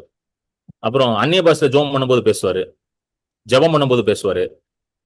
அப்புறம் சில நேரம் நம்ம விசுவாசிகளோட பேசுவோம்ல, ஃப்ரெண்ட்ஸ் இருப்பாங்கல்ல, நம்ம பிலீவர்ஸ் இருப்பாங்கல்ல, பிலீவர்ஸ் மூலமா பேசுவாரு. சில நேரம் சொப்பனங்கள் மூலமா பேசுவாரு. ஹல்லேலூயா. சில நேரம் தீர்க்கதரிசிகள் வழியாவும் பேசுவார், சில நேரம் தீர்க்கதரிசிகள் வழியாவும் பேசுவார். ஆனா நம்ம ஆளுங்க நிறைய பேர் நினைக்கிறாங்க தீர்க்கதரிசி வழியா மட்டும் தான் பிரதர் பேசுவார். என்னங்க நம்ம ஆளுங்க என்ன நினைக்கிறாங்க, தீர்க்கதரிசி தீர்க்கதரிசி வழியா மட்டும்தான் பிரதர் பேசுவார். நீங்க கொஞ்சம் ஜோம் பண்ணி ஆண்டவர் என்ன சொல்றாரு சொல்லுங்க பிரதர். நான் எல்லாத்தையும் அதான் சொல்லுவேன், ஆண்டவர் சொன்னாருன்னா சொல்லிடுவேன். ஹலோ, ஆண்டவர் சொன்னார்னா சொல்லிடுவேன். என்னைய உலுக்கிலாம் நீங்க எதுவும் கேட்க முடியாது. கொஞ்சம் அப்படி கிடுக்கிடுன்னு ஆட்டுவாங்க பிரதரை போட்டு, ஏதாவது வாயில இருந்து கொட்டு வரான்னு பார்ப்போம் பிரதரு. அப்படிலாம் சொல்ல முடியாது. அப்புறம் நான் ஏதாவது சொல்லி அது கள்ள தீர்க்கதரிசி செய்யறது, கள்ள தீர்க்கதரிசி சொல்ல முடியாது. நான் நல்ல தீர்க்கதரிசிங்க, கள்ள தீர்க்கதரிசி சொல்ல மாட்டேன், சீரியஸா சொல்ல மாட்டேன். புரியுதுங்களா? நமக்கு என்னன்னா தீர்க்கதரிசி சொல்லுவாரா? நல்லா கேட்டுக்கோங்க, தீர்க்கதரிசியின் தீர்க்கதரிசி பரிசுத்த ஆவியானவர் உங்களுக்குள்ள இருக்கிறார். தீர்க்கதரிசிக்கே தீர்க்க தரிசனத்தை கொடுக்கிற பரிசுத்த ஆவியானவர் யாருக்குள்ள இருக்கிறாரா? உங்களுக்குள்ள இருக்கிறார். இத நம்பாரு. அதை பாருங்க, பவுல் தெளிவான மனுஷங்க. அசைன்மெண்ட் வந்து அவர் ஆண்டவர் கூப்பிட்டு சொல்றாரு, எப்பா நீ பிரசங்கம் பண்ணணும்னு நேரா கிளம்பிட்டாரு. வேதத்தை தூக்கிட்டு, பழைய பாட்டெல்லாம் தூக்கிட்டு எங்க கிளம்பிட்டாரு? அரேபியாவுக்கு கிளம்பிட்டாரு. எப்பா எவனும் வராது என்கிட்ட பேசாத, நான் போய் ஜெபம் பண்ண போறேன், நான் ஆண்டவர் என்கிட்ட பேசட்டும். ஏன்னா பெரிய ஊழியம், பவுலோட ஊழியம் பெரிய ஊழியம். அந்த காலத்துல வந்து இந்த மாதிரி கம்யூனிகேஷன் கிடையாது, இன்டர்நெட் கிடையாது, டெக்னாலஜி கிடையாது. இப்பதான் இயேசு கிறிஸ்து வந்து மரித்து உயிரோடு எழும்பி சில வருடங்கள் தான் இருக்குது. ப்ராபப்ளி ஒரு பவுல்லாம் வந்த பிறகு ஒரு 30-40 இயர்ஸ் தான் இருக்கும். New Christianity is new, new faith, ஒரு புதிய விசுவாச மார்க்கம் அது. இதை பிரசங்கிக்கணும். அப்ப எவ்வளவு சேலஞ்ச் இருக்கும் பவுலுக்கு இன்னைக்கு அன்னைக்கு. அப்ப அவர் போய் யார்ட்டையும் ஐடியா கேட்டுருக்க முடியுமா? பேதுரு வீட்டு எல்லாம் போயிட்டு, பேதுரு என்ன தெரியுமா சொல்லியிருப்பாரு, எப்பா ஊழியம் தானே பண்ணணும், வா நான் ஒரு சபை போட்டேங்க, நீனும் ஒரு பக்கத்துல ஒரு சபை போடு. செயின்ட் பீட்டர்ஸ் பெசிலிக்கான்னு ஒரு சபை ஆரம்பிச்சிருக்கேன், நீ செயின்ட் பால் பெசிலிக்கான்னு ஒரு சபை ஆரம்பிச்சிரு. நீ ஒரு பிஷப் ஆயிட்டு நான் ஒரு பிஷப் ஆயிடுறேன், செட்டில் ஆயிரும். என்னங்க அப்படின்னு ஐடியா இவரு? ஆமா நல்லதா இருக்கும், ஆமா பேசாம சபை ஆரம்பிச்சிருவோம். எனக்கு ஒரு அங்கி சொல்லிருங்க பால், எனக்கு பீட்டர் எனக்கு ஒரு அங்கி சொல்லிருங்க, ஒரு அங்கியை போட்டுறேன் நானும். என்னங்க நான் வந்து ஒரு மெயின்லைன் சர்ச்ல இருந்து வந்தேன். மெயின்லைன் சர்ச்ல இதை சொல்லி முடிக்க போறோம். இதுக்கப்புறம் கொஸ்டின் ஆன்சர், இதுக்கப்புறம் சரிங்களா? கேள்வி பதில், இதுக்கப்புறம் கேள்வி கேட்கலாம். நான் டின்னர் சாப்பிட்டேன் சொன்னா எவ்வளவு நேரம் உட்காந்து நான் பதில் சொல்லுவேன். ஆமென். சோ நல்லா கவனிங்க, நான் வந்து மெயின்லைன் சர்ச்ல வளர்ந்தேன், ஒரு பாரம்பரிய ஆங்கிலிக்கன் மெயின்லைன் சர்ச். ஸோ அங்க வந்து பாதிரியார்ல எல்லாம் அந்த பாஸ்டர்லாம் அங்கி போட்டிருப்பாங்க, எல்லாம் ஒயிட் ரோப் போட்டிருப்பாங்க, அங்கி போட்டு பெல்ட் போட்டிருப்பாங்க பிளாக் கலர்ல. ஸோ எனக்கு எப்பவுமே ஒரு கொஸ்டின் இருந்துகிட்டே இருக்கும். என்ன கொஸ்டின்னா, இந்த அங்கி போடணுமா? இதான் இந்த கொஸ்டின் தான் எனக்குள்ள இருக்கு. பாருங்க எப்பெல்லாம் யோசிச்சிருக்கேன் பாத்தீங்களா, இந்த அங்கி போடணுமா, இது அவசியமா, இப்படிதான் யோசிப்பேன். நான் சின்ன வயசுல தான் யோசிப்பேன், ஏன் இந்த அங்கி போடுறாங்க? ஏன்னா நம்ம கிளைமேட்டுக்கு, அதான் சிஸ்டர் சொன்ன மாதிரி, நம்ம கிளைமேட்டுக்கு சூட் எல்லாம் போட்டா வேத்துரும். பாவம் சட்டை பேண்ட் போட்டு அங்கி வேற போட்டா என்ன ஆகுறது? வேத்து ஊத்தும். அங்கி போட்டுதான் இருப்பாங்க. எனக்கு போடணுமா? இயேசு போட்டிருப்பாரா? சரி இயேசு காலத்துல ரைட்டு ஓகே, அவர் வந்து அங்கி அங்க ட்ரெஸ்ஸே அங்கி தான் உங்களுக்கு, சோ அங்கி போட்டேன், இவங்க நம்ம போடணும். இப்ப கேட்டுக்கிட்டே இருப்போம் கேள்வி. அப்புறம் எனக்குள்ள ஒரு தாட் எப்பவுமே இருக்கும், என்ன ஆகும்னா, அங்கி போட்டுட்டு இந்த மாதிரி ஃபாதரு பிரதரு பாஸ்டர்லாம் அங்கி போட்டு வந்தாங்கன்னா யாருமே கிட்ட போக மாட்டாங்க. நீங்க கவனிச்சிருக்கீங்களா? நீங்க என்ன பண்ணுவீங்க, ஒரு 5 அடி தள்ளி நின்று பிரைஸ் லார்ட் பாஸ்டர் அப்படி சொல்லிட்டு போயிட்டே இருப்பீங்க. கரெக்டா இல்லையாங்க? என்னங்க கரெக்டா இல்லையா? கிட்ட போக மாட்டீங்க. ஒரு 5 அடி 10 அடி கேப், கொரோனா வந்த மாதிரியே 10 அடி கேப் விட்டுருவீங்க. கேப் விட்டு பிரைஸ். ஆனா என்ன ஏன் இவ்வளவு டிஸ்டன்ஸா இருக்குது? இதெல்லாம் யோசிச்சேன். நான் சின்ன வயசுல தான் யோசிச்சுட்டு இருந்திருக்கேன். நல்லா ஏன் இவ்வளவு டிஸ்டன்ஸா இருக்கு? பைபிள்ல படிச்சா எல்லாம் இயேசு கிட்ட வந்து உட்கார்ந்துருக்கான். என்னங்க இயேசு சொல்றாரு, சிறு பிள்ளைகளை என் இடத்துல வர அனுமதி செய்யுங்க, தடுக்காதீங்கன்றாரு. எல்லாம் கிட்ட கிட்ட வந்து உட்கார்ந்து இருக்கான். சீசர்கள்லாம் எப்பவுமே கூடயே இருக்கிறானுங்க, ஜாலியா நல்லா சாப்பிடுற, நல்ல சாப்பாடு வர கொடுக்குறாரு அவரு. எல்லாம் கூட இருக்கிறானுங்க. பெரிய கும்பல் இருக்குது, பெரிய கூட்டம் அவர் கூட இருக்கு, ஸ்திரீகள் இருக்கிறாங்க, பெரிய கூட்டம் அவர் கூட இருக்கு. பெரிய டீம் வச்சு ஆபரேட் பண்றாரு. பெரிய மினிஸ்ட்ரி, இயேசுவோட மினிஸ்ட்ரி. ரேனார்ட் வாங்கிய மாதிரி பெரிய டீம் அவருக்கு. சும்மா சாதாரண மினிஸ்ட்ரி எல்லாம் கிடையாது. இயேசுவோட நிறைய பேர் அவர் அவங்க பிளாட்ஃபார்ம்ல தூங்கினாரு. எங்க போட்டிருக்கு பிளாட்ஃபார்ம்ல தூங்கினாரு? பெரிய மினிஸ்ட்ரி, பாங்கே மாதிரி அவர் அந்த காலத்துல. பாங்கே எப்படி ஆப்பிரிக்கால வந்து பெரிய பெரிய க்ரூசைட் நடத்தினார், அந்த மாதிரி இயேசுவோட மீட்டிங்ஸ் அன்னைக்கு யூதேயால அந்த மாதிரி இருக்குது. எனக்கு என்னடா அது, இங்க அங்கேயே போட்டா கிட்டே போக மாட்டோம். ஆனா படிச்சதும் வந்து ஒரு கேத்தலிக் ஸ்கூல். கேத்தலிக் ஸ்கூல்லயும் பாத்தீங்கன்னா ஃபாதர் பிரதர்லாம் அங்கேயே போட்டிருப்பாங்க. யாருமே கிட்ட போக மாட்டோம். நாங்களாம் ஃபாதர்லாம் எங்க ஸ்கூல்ல ஃபாதர் பார்த்தோன்னா குட் மார்னிங் ஃபாதர் தள்ளி நின்று தான் பேசுவோம், கிட்டலாம் போக மாட்டோம். ஃபாதர் குட் மார்னிங் அப்படின்னு சொல்லிட்டு போயிருவாரு. அப்போ என்னடா அது அப்படின்னு ஒரு இருந்துச்சு. அப்ப நான் நிறைய பேர்ட்ட போய் கேள்வி கேட்டேன். அங்க இருக்கிற பாஸ்டர்ஸ் எல்லாம் இருப்பாங்களா, அவங்கலாம் போய் நான் பேசுவேன், எல்லாத்தையும் ஃப்ரீயா பேசுவேன் போயிட்டு. ஏன்னா நான் ஊழியத்தை அப்பவே கொஞ்சம் ஊழியம் எல்லாம் பண்ணுவேன், சர்ச்சில் கொஞ்சம் ஊழியத்துல எல்லாம் இன்வால்வா இருப்பேன். ஸோ போய் கேட்டேன், நான் ஊழியம் பண்ண ஆசைப்படுறேன். என்னுடைய இதெல்லாம் நான் என்னுடைய வாலிப நாட்கள்ல 20s அந்த மாதிரி டைம்ல அவ எல்லாரும் என்கிட்ட சொன்னாங்க, தம்பி வா, ஊழியம் பண்ணா சிறந்த ஊழியம் பாஸ்டர் ஊழியம் தான். சரி என்னங்க பண்ணணும்னு கேட்டேன். அது ஒண்ணு இல்ல தம்பி, நேரா போய் பைபிள் காலேஜ் சேர்ந்து 5 வருஷம் படிச்சுட்டு உனக்கு நீ வெளியே வந்துரு, நீ உனக்கு ஒரு அங்கி கொடுத்துருவாங்க. அங்கியா? இந்த அங்கி தான் நமக்கு செட் ஆகாது. என்னங்க, இந்த அங்கி தான் நமக்கு செட் ஆகாது. நமக்கு இந்த கருப்பு சட்டை போட்டு ஊழியம் பண்ணாதான் நல்லா இருக்குது, பிடிச்சிருக்குது. அங்கி போட்டு நீனு ஊழியம் பண்ண எனக்கு எனக்கு அப்படியே போய் சேர்ந்துருக்கலாம். ஏன்னா நாங்க வந்து பல வருஷமா அந்த சர்ச்சில் எல்லாம் மெம்பர்ஸ், எங்க எங்க அப்பா அம்மா எல்லாம் கமிட்டில எல்லாம் இருந்தாங்க. அசால்ட்டா பைபிள் காலேஜ்ல சீட்டு வாங்கி போய் சேர்ந்துருக்கலாம். ஆனா என் மனசு இடிக்குது. எங்க வீட்லயே சேர்த்து விட்டு இருப்பாங்க, பைபிள் காலேஜ் போனா போன்னு தான் சொல்லியிருப்பாங்க. வீட்டுல ஒன்றும் முடியாதுன்னு சொல்லியிருக்க மாட்டாங்க. வீட்டுல இடிக்குது. இல்லையே, இல்ல இயேசுவை போல ஒரு ஊழியம் செய்யணுமே, இயேசுவை போல ஊழியம் அப்படி இடிக்குது. மனசு சொல்லுது, ஆனா எப்படின்னு தெரியல. ஹலோ, எப்படின்னு தெரியல. ஆனா மனசு பேசிக்கிட்டே இருக்குது உள்ள, இயேசுவை போல செய்யணும், இயேசுவை போல செய்யணும். யாரை கேட்டாலும் சொல்ல மாட்டாங்க பதில். அவங்களுக்கும் தெரியல பதில். பாவம், அவங்களும் என்ன பண்ணுவாங்க? பாவம், அவங்களுக்கு தெரிஞ்சாதான் சொல்லுவாங்க. அதான் மாம்சத்தோடும் ரத்தத்தோடும் பவுல் என்ன பண்ணலையா, கலந்து ஆலோசிக்கல. மற்ற சீஷர்களோடையும் அவர் என்ன பண்ணல, கலந்து கேட்கிறாரு, ஒன்னும் பதில் வரல. அப்புறம் அப்படியே நானும் வேலைக்கு போயிட்டேன். எல்லாரும் போலையும் நானும் வேலைக்கு போயிட்டேன். ஐடி கம்பெனில போய் வேலை பண்றேன். டெய்லியும் உட்காந்து கம்ப்யூட்டர் தட்டிக்கிட்டு இருக்கேன். ஆனா மனசெல்லாம் என்ன சொல்லுது, ஊழியம் பண்ணணும், இயேசுவை போல ஊழியம் பண்ணணும், ஊழியம் பண்ணணும். வேதத்துல ஒரு அருமையான வசனம் இருக்குது. ஹல்லேலூயா. If you draw near to God, he will draw near to you. யாக்கோபு 4:8 போடுங்க அந்த வசனத்தை. தேவனிடத்தில் சேருங்கள், அப்பொழுது அவர் உங்களிடத்தில் சேருவார். பாவிகளே உங்கள் கைகளை தேவனிடத்தில் சேருங்கள், அப்பொழுது அவர் உங்களிடத்தில் சேருவார். Draw near to God, he will draw near to you. அப்ப என்ன அர்த்தம்? Draw near to Godனா, ஆண்டவரே what is my purpose in life, நான் என்ன செய்யணும் இந்த உலகத்துல, என்னுடைய அழைப்பு என்ன, என்னுடைய அசைன்மெண்ட் என்ன, என்னுடைய வேலை என்ன அப்படின்னு நீங்க கேக்குறீங்க பாத்தீங்களா? நான் உங்ககிட்ட இருந்து அதை பெற்றுக்கொள்ளணும்னு ஆசைப்படுறேன். எந்த மனுஷனும் எனக்கு அதை சொல்லக்கூடாது. பவுல் சொல்ற மாதிரி எந்த மாம்சத்தோட ரத்தத்தோட நான் என்ன பண்ணல, இடைப்படல. I did not consult with flesh and blood nor with the apostles. மற்ற ஊழியர்காரங்களோடையும் நான் என்ன பண்ணல. ஆனா உங்க இடத்துல வர ஆண்டவரே, அவ என்ன பண்ற, அப்பொழுது அவர் உங்களிடத்தில் வருவார். when you draw near to God, he will draw near to you.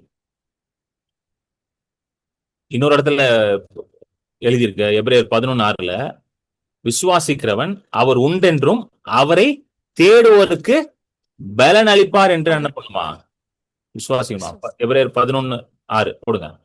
விசுவாசம் இல்லாமல் தேவனுக்கு பிரியமா இருப்பது கூடாத காரியம். ஏனென்றால், நல்லா கவனிங்க, தேவனிடத்தில் சேருகிறவன் அவர் உண்டென்றும் அவர் தம்மை தேடுகிறவர்களுக்கு பலன் அளிக்கிறவர் என்று விசுவாசிக்க வேண்டும். தேடினீங்கன்னா பலன் உண்டுங்க. 100% கேரண்டி. கண்டிப்பா கண்டுபிடிச்சிருக்கீங்க. நான் கண்டுபிடிச்சேன், நீங்களும் கண்டுபிடிப்பீங்க. கண்டிப்பா கண்டுபிடிப்பேன். உங்க எல்லாருக்குமே வந்து ஒரு யூனிக்கான அசைன்மெண்ட், ஒரு பர்பஸ், ஒரு காலிங் இருக்கு. யூனிக், ரொம்ப யூனிக். அது நீங்க மட்டும் தாங்க செய்ய முடியும், வேற யாரும் செய்ய முடியாது. Nobody can do what you are call to do. நீங்க மட்டும் தான் செய்யணும். You are call to do what you are call to do. நீங்க எதற்காக அழைக்கப்பட்டிருக்கீங்களோ அதை செய்வதற்காக தான் நீங்க அழைக்கப்பட்டிருக்கீங்க. ஹல்லேலூயா, ஆமென். சோ இதை எப்படி நீங்க கண்டுபிடிக்கணும்? திருப்பி கலாத்தியர் 1க்கு வந்துருங்க. கலாத்தியர் 1:16-17. மாம்சத்தோட ரத்தத்தோட நீங்க என்ன பண்ணக்கூடாது? படிங்க சிஸ்டர். யோசனை பண்ணாமலும் யோசனை பண்ணாமல் உடனே நான் மாம்சத்தோடும் இரத்தத்தோடும் யோசனை பண்ணாமலும் எனக்கு முன்னே அப்போஸ்தலரானவர்களிடத்திலே எருசலேமுக்கு போகாமலும் அரபி தேசத்திற்கு புறப்பட்டு போய் மறுபடியும் தமஸ்கு ஊருக்கு திரும்பி வந்தேன். என் லைஃப்ல வந்து நடுவில் ஒண்ணு ஆச்சு. நான் சொல்றேன், அந்த அந்த அந்த சாட்சியும் சொல்லிடுறேன். என்னாச்சு? ஹீலிங் மினிஸ்ட்ரி நான் தெளிவா பேசினார். 2010 இருந்தே ஹீலிங் பண்றேன், ஹீலிங் மினிஸ்ட்ரி பண்ணிட்டு இருக்கேன். ஆனா 13 வரைக்கும் நான் ஐடி கம்பெனில வேலை பார்த்துட்டு இருந்தேன். 14 தான் நான் வந்து முழு நேர ஊழியத்துக்கு வரேன். ஜனவரி 14, 2014 ஜனவரி 5ஆம் தேதி நான் முழு நேர ஊழியத்துக்கு என்ன டெடிகேட் பண்ணி நான் வரேன். சரிங்களா? அப்ப நான் நல்ல ஹீலிங்லாம் நடக்கும், மீட்டிங் போக போக ஹீலிங் நடக்கும். அப்ப நடுவில் என்ன ஆச்சு, சில டீச்சிங்ஸ், அதான் பாருங்களேன், யூ ஷுட் பி கேர்ஃபுல். சில டீச்சிங்ஸ் என்ன சொல்லிட்டாங்க, தேவன் எப்பொழுதும் சுகம்லாம் ஆக்க மாட்டார் பிரதர். டீச்சிங்ஸ், இந்த மாதிரி டீச்சிங்ஸ்லாம் வந்து எனக்கு வருது என் காதுக்கு. எப்பொழுதும் சுகமாக்க மாட்டார். அதாவது இவங்க எல்லாம் யாருன்னா சுகத்தை பத்தி பேசுறவங்க தான். நல்லா கவனிங்க, சுகத்தை பத்தி பேசுறவங்க என்ன சொல்லிட்டாங்க, எல்லா மீட்டிங்லயும் எல்லாம் தேவன் சுகமாக்க மாட்டார். ஹலோ, என்ன சொல்லிட்டாங்க, எல்லா மீட்டிங்லயும் தேவன் என்ன பண்ண மாட்டாரா, சுகமாக்க மாட்டார். சில மீட்டிங்க்கு நீங்க போவீங்க, ஆனா ஆண்டவர் சொல்லிடுவார், இல்ல இன்னைக்கு நான் யாரையும் சுகமாக்க மாட்டேன்னு ஆண்டவர் சொல்லிடுவாரு, எனக்கு மூட் அவுட்டு அப்படின்னு சொல்லிடுவாரு, நான் சுகமாக்க மாட்டேன்னு. நான் கொஞ்சம் அப்பதான் கொஞ்சம் நானும் கொஞ்சம் யங் ஊழியக்காரன்ல, நம்மளுக்கு முதிர்ச்சி கம்மி, எக்ஸ்பீரியன்ஸ் கம்மி. நான் நம்பிட்டேன். சரி, என்னுடைய அசைன்மெண்டே ஹீலிங் தான். நல்லா கவனிங்க, என்னுடைய அசைன்மெண்டே என்னது, வியாதியில இருக்கிறவங்களுக்கு போய் நான் கர்த்தர் உன்னை சுகமாக்குவார்னு சுசேஷத்தை சொல்லணும், வியாதியஸ்தர்கள் மேல கை வைக்கணும், அப்பொழுது அவர்கள் சொஸ்தமா. இதுதான் என் அசைன்மெண்ட், இதுதான் என்னோட கோர் அசைன்மெண்ட். கோர் அசைன்மெண்ட் தானே, இதற்காக தான் வச்சிருக்கிறாரு ஆண்டவர். அதுவே ஆஃப் ட்ராக் ஆயிடுச்சு, அதுவே மாறிடுச்சு. என்ன ஆயிடுச்சு, அதுக்கப்புறம் நான் போற இடங்கள்லாம் ஹீலிங் படத்தை நிறுத்திட்டேன். யோசிச்சு பாருங்க, கிரண் பால் வந்து ஹீலிங் படம் நிறுத்திட்டானா?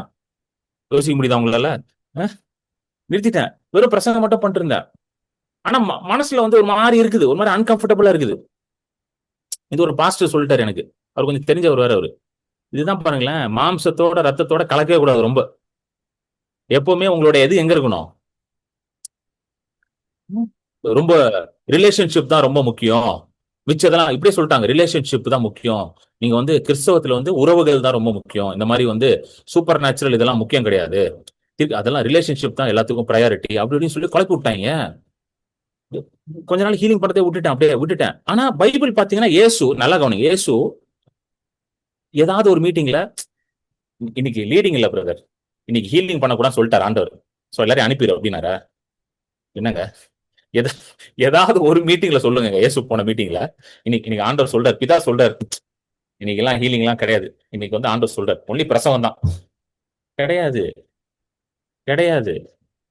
பிசாசின் பிடியில இருந்த யாவரையும் அவர் விடுதலையாக்கினார், சொஸ்தமாக்கினார் வசனம் போட்டு. யாவரையும், whoever came in contact with Jesus were healed. This was the assignment that was upon him. இதுதான் அவர் மேல இருந்த அழைப்பும் அவர் செய்ய வேண்டிய வேலையமா இருந்துச்சு. அதுக்கு தான் அபிஷேகமே இருந்துச்சு. The spirit of the Lord God was upon me and he has anointed me. கர்த்தருடைய பரிசுத்த ஆவியானவர் மேல இருக்கிறார், என்னை அபிஷேகம் பண்ணி. எதற்காக? தரித்திரருக்கு சுவிசேஷத்தை சொல்லணும், நொறுங்குண்ட இருதயம் காயம் கட்டப்படணும், கட்டுண்டவங்களை விடுதலையாக்கணும், குருடர்களுக்கு பார்வை உண்டாகணும். எனக்கு அது சொன்னார், அப்படி சொல்லல. எனக்கு இந்த மாதிரி குழப்பி விட்டானுங்க, ரிலேஷன்ஷிப் தான் ரொம்ப முக்கியம், நீங்க ரிலேஷன்ஷிப் தான் சொல்லி குழப்பி விட்டானுங்க. ஒரு மாதிரி இதாயிருச்சு. நல்ல சமயம் கொரோனா நீ காப்பாத்திருச்சுங்க. ஹலோ, கொரோனா காப்பாத்திருச்சுன்னா, கொரோனா வந்து சபையெல்லாம் மூட்டானுங்க. கரெக்டா? கொரோனா வந்து சபையெல்லாம் மூடுன பிறகு நம்ம என்ன வேலை நினைக்கிறீங்க? பைபிள் தான் படிக்கணும். என்னங்க, பைபிள் தான் படிக்கணும். ஒழுங்கா வீட்டுல உட்காந்து பைபிள்ல படிச்சோன்னா மண்டை தெளிஞ்சிருச்சு. ஹலோ, ஒழுங்கா வீட்டுல உட்காந்து பைபிள் படிச்சோன்னா மண்டை தெளிஞ்சிருச்சு. சீரியஸா சொல்றேன். கொரோனா வந்து பெரிய பாதிப்பு உண்டாக்கிச்சு, அதை நான் கண்டிப்பா ஒத்துக்கிறேன். ஆனா அந்த டைம்ல வந்து எனக்கு I had lot of time to spend time with God. Bible தெரிஞ்சிருச்சு. அப்பதான் ஆண்டு பேசுற, தெளிவா சொல்லிட்டார், தம்பி உன் அசைன்மெண்ட் இதுதான், இதை மாறாது அப்படின்னாரு. அதுக்கப்புறம் தான் 2021 நினைக்கிறேன், 2020ல ஜூம் மீட்டிங் ஸ்டார்ட் பண்ணேன். ஜூம் மீட்டிங் எப்படி ஸ்டார்ட் பண்ணேன்னா, என் ஃப்ரெண்ட் ஒருத்தர் இருக்கிறாரு மதுரையில, ஒரு இவாஞ்சலிஸ்ட் அலெக்ஸ்னு, சில பேருக்கு தெரியுங்க அலெக்ஸ் அப்படின்ட்டு, ஹீலிங் பண்ணுவார். அவரும் சின்ன பையன் ஆகலாம். அவன் சொன்னான், அண்ணே நீங்க என்ன ஜூம் மீட்டிங் நடத்தக்கூடாதுங்க, நீங்க ஜூம் மீட்டிங், அது கொரோனா டைம்ல ஜூம் மீட்டிங் வச்சீங்கன்னா நீங்க ஹீலிங் பண்ணுவீங்க, நிறைய பேர் வந்து ஹீல் ஆவாங்கல்ல. நான் சொன்னேன், டேய் அலெக்ஸ், என்ன யாருக்குடா தெரியும், நான் கிரண் பால்ரா, நான் என்ன டாக்டர் பால் தினகரான்னு என்ன எல்லாருக்கும் தெரியறதுக்கு, நான்லாம் வச்சா எவன்டா வருவான்னு. அவன் சொன்னான், அண்ணா அதெல்லாம் வைங்க, நான் பரவாயில்லண்ணே அப்படின்னா. சரி சொல்லிட்டு நான் அவன்கிட்ட சொன்னேன், என்ன சொன்னா, சரிடா நம்ம வைக்கலாம்டா அப்படின்னு சொல்லிட்டு நானும் அவனும் சேர்ந்து என்னோட ஃபர்ஸ்ட் ஜூம் மீட்டிங் 2020ல ஃபர்ஸ்ட் ஜூம் மீட்டிங். அந்த போஸ்டர் டிசைன் பண்ணது கூட நம்ம அட்மின் தான் பண்ணாருன்னு நினைக்கிறேன், விஜய் தான் பண்ணான்னு நினைக்கிறேன். அது நானும் அந்த அலெக்ஸும் சேர்ந்து நடத்தணும். அவர் ஒரு ஸ்பீக்கர், நான் ஒரு ஸ்பீக்கர். ரெண்டு நாள் தான் பிளான் பண்ணோம். 2 வாரம் தான். இன்னைக்கு ஒரு நாள், அப்புறம் அடுத்த வாரம் ஒரு நாள் பிளான் பண்ணிட்டு முடிஞ்சிருச்சு. 2 நாள் முடிஞ்ச உடனே நான் என்ன யோசிச்சேன், ஜூம் வந்து வாங்குனீங்கன்னா 1 மாசத்துக்கு தான் வாங்கணும். நீங்க ஜூம் சப்ஸ்கிரிப்ஷன் வாங்கினா 1 மந்த்துக்கு தான் வாங்கணும். 2 வாரம் தான் முடிஞ்சிருக்கு, இன்னும் 2 வாரம் இருந்துச்சு. நான் ஒன்னும் யோசிச்சேன், $15 கொடுத்து சப்ஸ்கிரைப் பண்ணிட்டோம். கவுனிங்க, $15 கொடுத்து சப்ஸ்கிரைப் பண்ணிட்டோம், இன்னும் 2 வாரம் இருக்கு. சரி, 2 மீட்டிங், இன்னும் 2 வாரம் மீட்டிங்கை நடத்துவோமே. என்னங்க, சரி இன்னும் 2 வாரம் மீட்டிங்கை நடத்துவோமேன்னு சொல்லி நடத்துனதுதான். நடக்குது நடக்குது நடக்குது நடக்குது, இன்னும் நடக்குது, நடந்து கொண்டே இருக்குது, நடந்து கொண்டே இருக்குது, நடந்து கொண்டே இருக்கும். இதுக்கு எண்டே இருக்கு.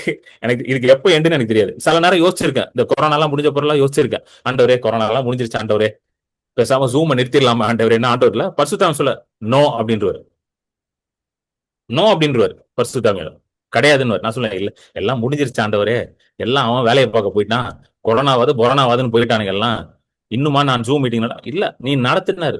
அப்போ ஸ்டார்ட் பண்ணதா. இப்போ 2020 இப்போ எத்தனை, 20, 21, 22, 23, 24, 25, 6 இயர்ஸ், 6th இயர்க்குள்ள இருக்கிறோம் நம்ம ஜூம் மீட்டிங். அப்போதான் அது ஆரம்பிச்சு, அந்த 20ல ஆரம்பிச்சோம். 21ல ஆண்டவர் பேசினாரு, ஹீலிங் ஸ்கூல் நீ நடத்து ஆன்லைன்ல. அந்த ஹீலிங் ஸ்கூல்ல நமக்கு கிடைச்ச ஆசீர்வாதம் தான் sister Vijay Rajasekhar. First healing school, first healing ஸ்கூல்ல நமக்கு கிடைத்த ஆசீர்வாதம் சிஸ்டர் விஜய். ஆமே, I was healed and I was blessed, really. புரியுதுங்களா? பாருங்க, இது எப்படி இது நடந்துச்சுன்னா பாருங்க, ஆண்டவரோட சத்தத்தை கேட்கும் பொழுதுதான் எனக்கு இந்த தெளிவு வந்துச்சு. மனுஷெல்லாம் குழப்பி விட்டானுங்க நம்மள, இப்படி கிடையாது அப்படி கிடையாது. ஒரு கொரோனா டைம்ல ஒருத்தர் என்கிட்ட சொல்லிட்டாரு, ஒரு ஊழியக்காரரு, நிறைய எல்லாம் கொரோனா பேஷண்ட் இப்ப ஜோம் பண்ண, நான் வீட்டுல இருக்க மாட்டேன், கார் தூக்கிட்டு கிளம்பிடுவேன். அப்பதான் ஸ்டாலின் வந்திருந்தாருல, செகண்ட் இதுல மு.க. ஸ்டாலின் பதவி எடுத்திருந்தாரு. அப்ப வந்து இந்த இ பாஸ் எல்லாம் வச்சிருந்தாங்கல்ல, சோ இ பாஸ் எல்லாம் காட்டணும். நீங்க நான் என்ன பண்ணேன், இ பாஸ் எல்லாம் போட்டு அப்ளை பண்ணி வச்சிருவேன். அப்ளை பண்ணிட்டு போற வழியில என்ன பண்ணுவேன், எவனா கேட்டானே இ பாஸ் காட்டுறது. இந்த பாருங்க sir e pass, போலீஸ்காரன்ட்ட e pass காட்டுறதுன்னு சொல்லிட்டு அவன்ட்டு உடனே கொரோனா இதுக்கு போறோம், அவனும் உடனே விட்டான். கொரோனா இதுக்கு போறோம், ஓகே ஓகே போங்க போங்கன்றோம் அவனும். சரி இவர்கிட்ட போனா நம்மளுக்கு ஏதாவது வந்துருமோ சொல்லிட்டு ஓகே ஓகேன்றோம் உடனே. எப்பவுமே இ பாஸ் இருக்கும் நம்ம கார்ல, போட்டே வச்சிருப்பேன், கார் நம்பரை போட்டு போன்ல காட்டிட்டு போயிட்டே இருப்பேன். ஒருத்தர்லாம் என்ன சொல்றாரு, ஊழியக்காரெல்லாம், இதெல்லாம் தேவையில்லை பிரதர், இதெல்லாம் நீங்க செய்யணும்னு அவசியம் கிடையாது, எப்பொழுதுமே வந்து தேவையுள்ள மனிதர்கள் இருந்து கொண்டேதான் இருப்பாங்க, ஆனா நீங்க வந்து எல்லாருக்கும் போய் ஜோம் பண்ண அவசியம் இல்லை, நீங்க போய் உங்க பொண்டாட்டி பிள்ளைங்களை பாருங்க அப்படின்னாங்க. என்னது பொண்டாட்டி பிள்ளைய பாக்குறதா? அதான் நாங்க பாத்துக்கிட்டு தானே இருக்கிறோம், நாங்க பார்க்காமையா இருக்கிறோம்? என்ன நாங்க தெருவிலையா விட்டோம் பொண்டாட்டி பிள்ளைய? அழகா வீடு வச்சிருக்கிறோம், வாடகை கொடுக்குறோம், நல்லா சாப்பிட்டுட்டு இருக்கிறோம், எல்லாம் நல்லா தானே போயிட்டு இருக்கு, போய் பொண்டாட்டி பிள்ளைய பாருங்க. எப்பொழுதுமே தேவையுள்ள மனிதர்கள் இருப்பாங்க, ரிலேஷன்ஷிப் தான் ரொம்ப முக்கியம். நீங்க வந்து அப்ப நான் அந்த மாதிரி ரிலேஷன்ஷிப் தான் முக்கியம் போனா சில உயிர்களை என்னால காப்பாத்திருக்க முடியாதுங்க. சீரியஸா சொல்ல, சில உயிர்கள் போயிருக்கும். சாகர நிலைமையில இருந்த கொரோனா பேஷண்ட்டுக்கு எல்லாம் போய் ஜோம் பண்ணி கம்யூனியன் கொடுத்து எழுப்பி விட்டுருக்கேன். நான் கம்யூனியன் கொடுத்து எழுப்பி விட்டுருக்கேன். அதான் சொல்றேன் பாருங்களேன், யார் சொல்றாங்கன்னு முக்கியம் இல்ல, பரிசுத்த ஆவியானவர் சொல்றாரா அதான் முக்கியம். ஒரு தேவ மனுஷரே உங்ககிட்ட பேசுறாருன்னா, அது பரிசுத்த ஆவியானவர் பேசினார்னா ஆண்டவர் கன்ஃபார்ம் சொல்லுவார், இது நான் தாண்டா பேசினேன் அப்படின்னு வரும் உங்ககிட்ட. ஒரு தீர்க்கதரிசி வந்து தீர்க்கதரிசனம் சொல்றாரு உங்ககிட்ட, அது ஆண்டவர் உரைத்த தீர்க்க தரிசனம் என்றால், ஆண்டவர் பேசி ஏவி பரிசுத்த ஆவியானவரோட ஏவுதலோட வழிநடத்துதலோட அவர் பேசியிருக்காருன்னா உங்க மனசுல தெரியும், yes this is from Lord. ஏன்னா ஆண்டவர் அவர் பேசுறதுக்கு முன்பதாகவே அதை உங்களுக்கு கன்ஃபார்ம் பண்ணி வச்சிருப்பார்.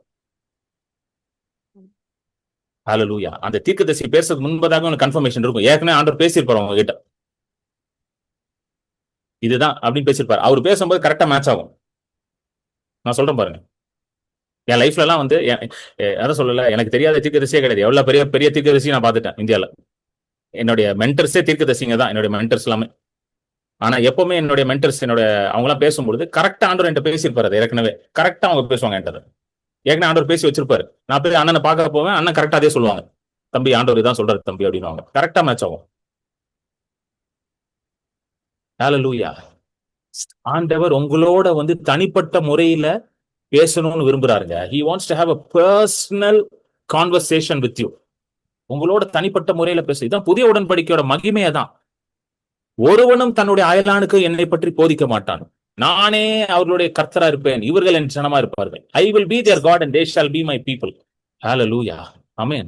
So கர்த்தருக்காக காணிக்கை கொடுக்கிற நேரம், உங்களுடைய காணிக்கைகளை கர்த்தருக்காக கொடுப்பதற்கும் விதைப்பதற்கும் இந்த வழிகளை யூஸ் பண்ணி நீங்க செய்யலாம். ஸோ ஸ்கேன் பண்ணி நீங்க யூபிஐ மூலமாக கொடுக்கலாம். Google Pay, PhonePe, Paytm UPI, மற்ற யூபிஐ மூலமாக ஸ்கேன் பண்ணி கொடுக்கலாம். UPI mobile number 9884160264. UPI ID JJ Kiran Paul @OKICICI. Account details Kiran Paul JJ 021201584236. IFSC code ICIC 0000212. Account type savings bank, ICICI bank limited, branch Chennai Santhome. கர்த்தரே உங்கள் ஆதாரமா இருக்கிறார். வேதம் சொல்லுகிறது, உங்களுடைய எல்லா முதற் பலனாலும் விளைச்சலினாலும் கர்த்தரை கனம் பண்ணுங்கள், அதை கர்த்தருக்கு கொடுங்கள், அப்பொழுது உங்கள் பண்டசாலைகள் நிரம்பி இருக்கும், உங்கள் ஆலையில் புதிய திராட்சரசம் புரண்டோடும். ஆமென். So I bless and I declare abundance upon your bank accounts. உங்களுடைய அக்கவுண்ட்ல, உங்களுடைய சொத்துல, ஆஸ்தியில, உங்களுடைய இன்வெஸ்ட்மெண்ட்ஸ்ல abundance நிறைவு இருப்பதாக என்று கர்த்தர் உங்களை ஆசீர்வதிக்கிறார். நான் உங்களை ஆசீர்வதிக்கிறேன். கொடுக்கிற ஒவ்வொருத்தருக்கும் கர்த்தர் 100 மடங்கான அறுவடையை கொடுப்பார். ஹல்லேலூயா. நீங்க கர்த்தருடைய ஊழியத்துல விதைக்கிறீங்க, கர்த்தருடைய வார்த்தையை கனம் பண்ணி விதைக்கிறீங்க. ஹல்லேலூயா. 2 காரியம் நடக்குது. நீங்க கொடுக்கும் பொழுது கர்த்தருடைய வார்த்தையை கனம் பண்றீங்க, கர்த்தரை கனம் பண்றீங்க. அது மட்டும் இல்லாம கர்த்தருடைய வேலை, இந்த ஊழியம் கர்த்தருடைய வேலை. This is the work of the Lord. அதுல நீங்க விளைக்கிறீங்க. இதற்கான பலன் கர்த்தர் உங்களுக்கு மிகுதியாக கொடுப்பார். ஆமென். உங்களை ஆசீர்வதிக்கிறேன். ஆஃபரிங் கொடுத்துட்டு எனக்கு ஒரு மெசேஜ் அனுப்புங்க. உங்களுக்கு அக்னாலஜ்மெண்ட் அனுப்புவதற்கு எனக்கு உதவி செய்யும்.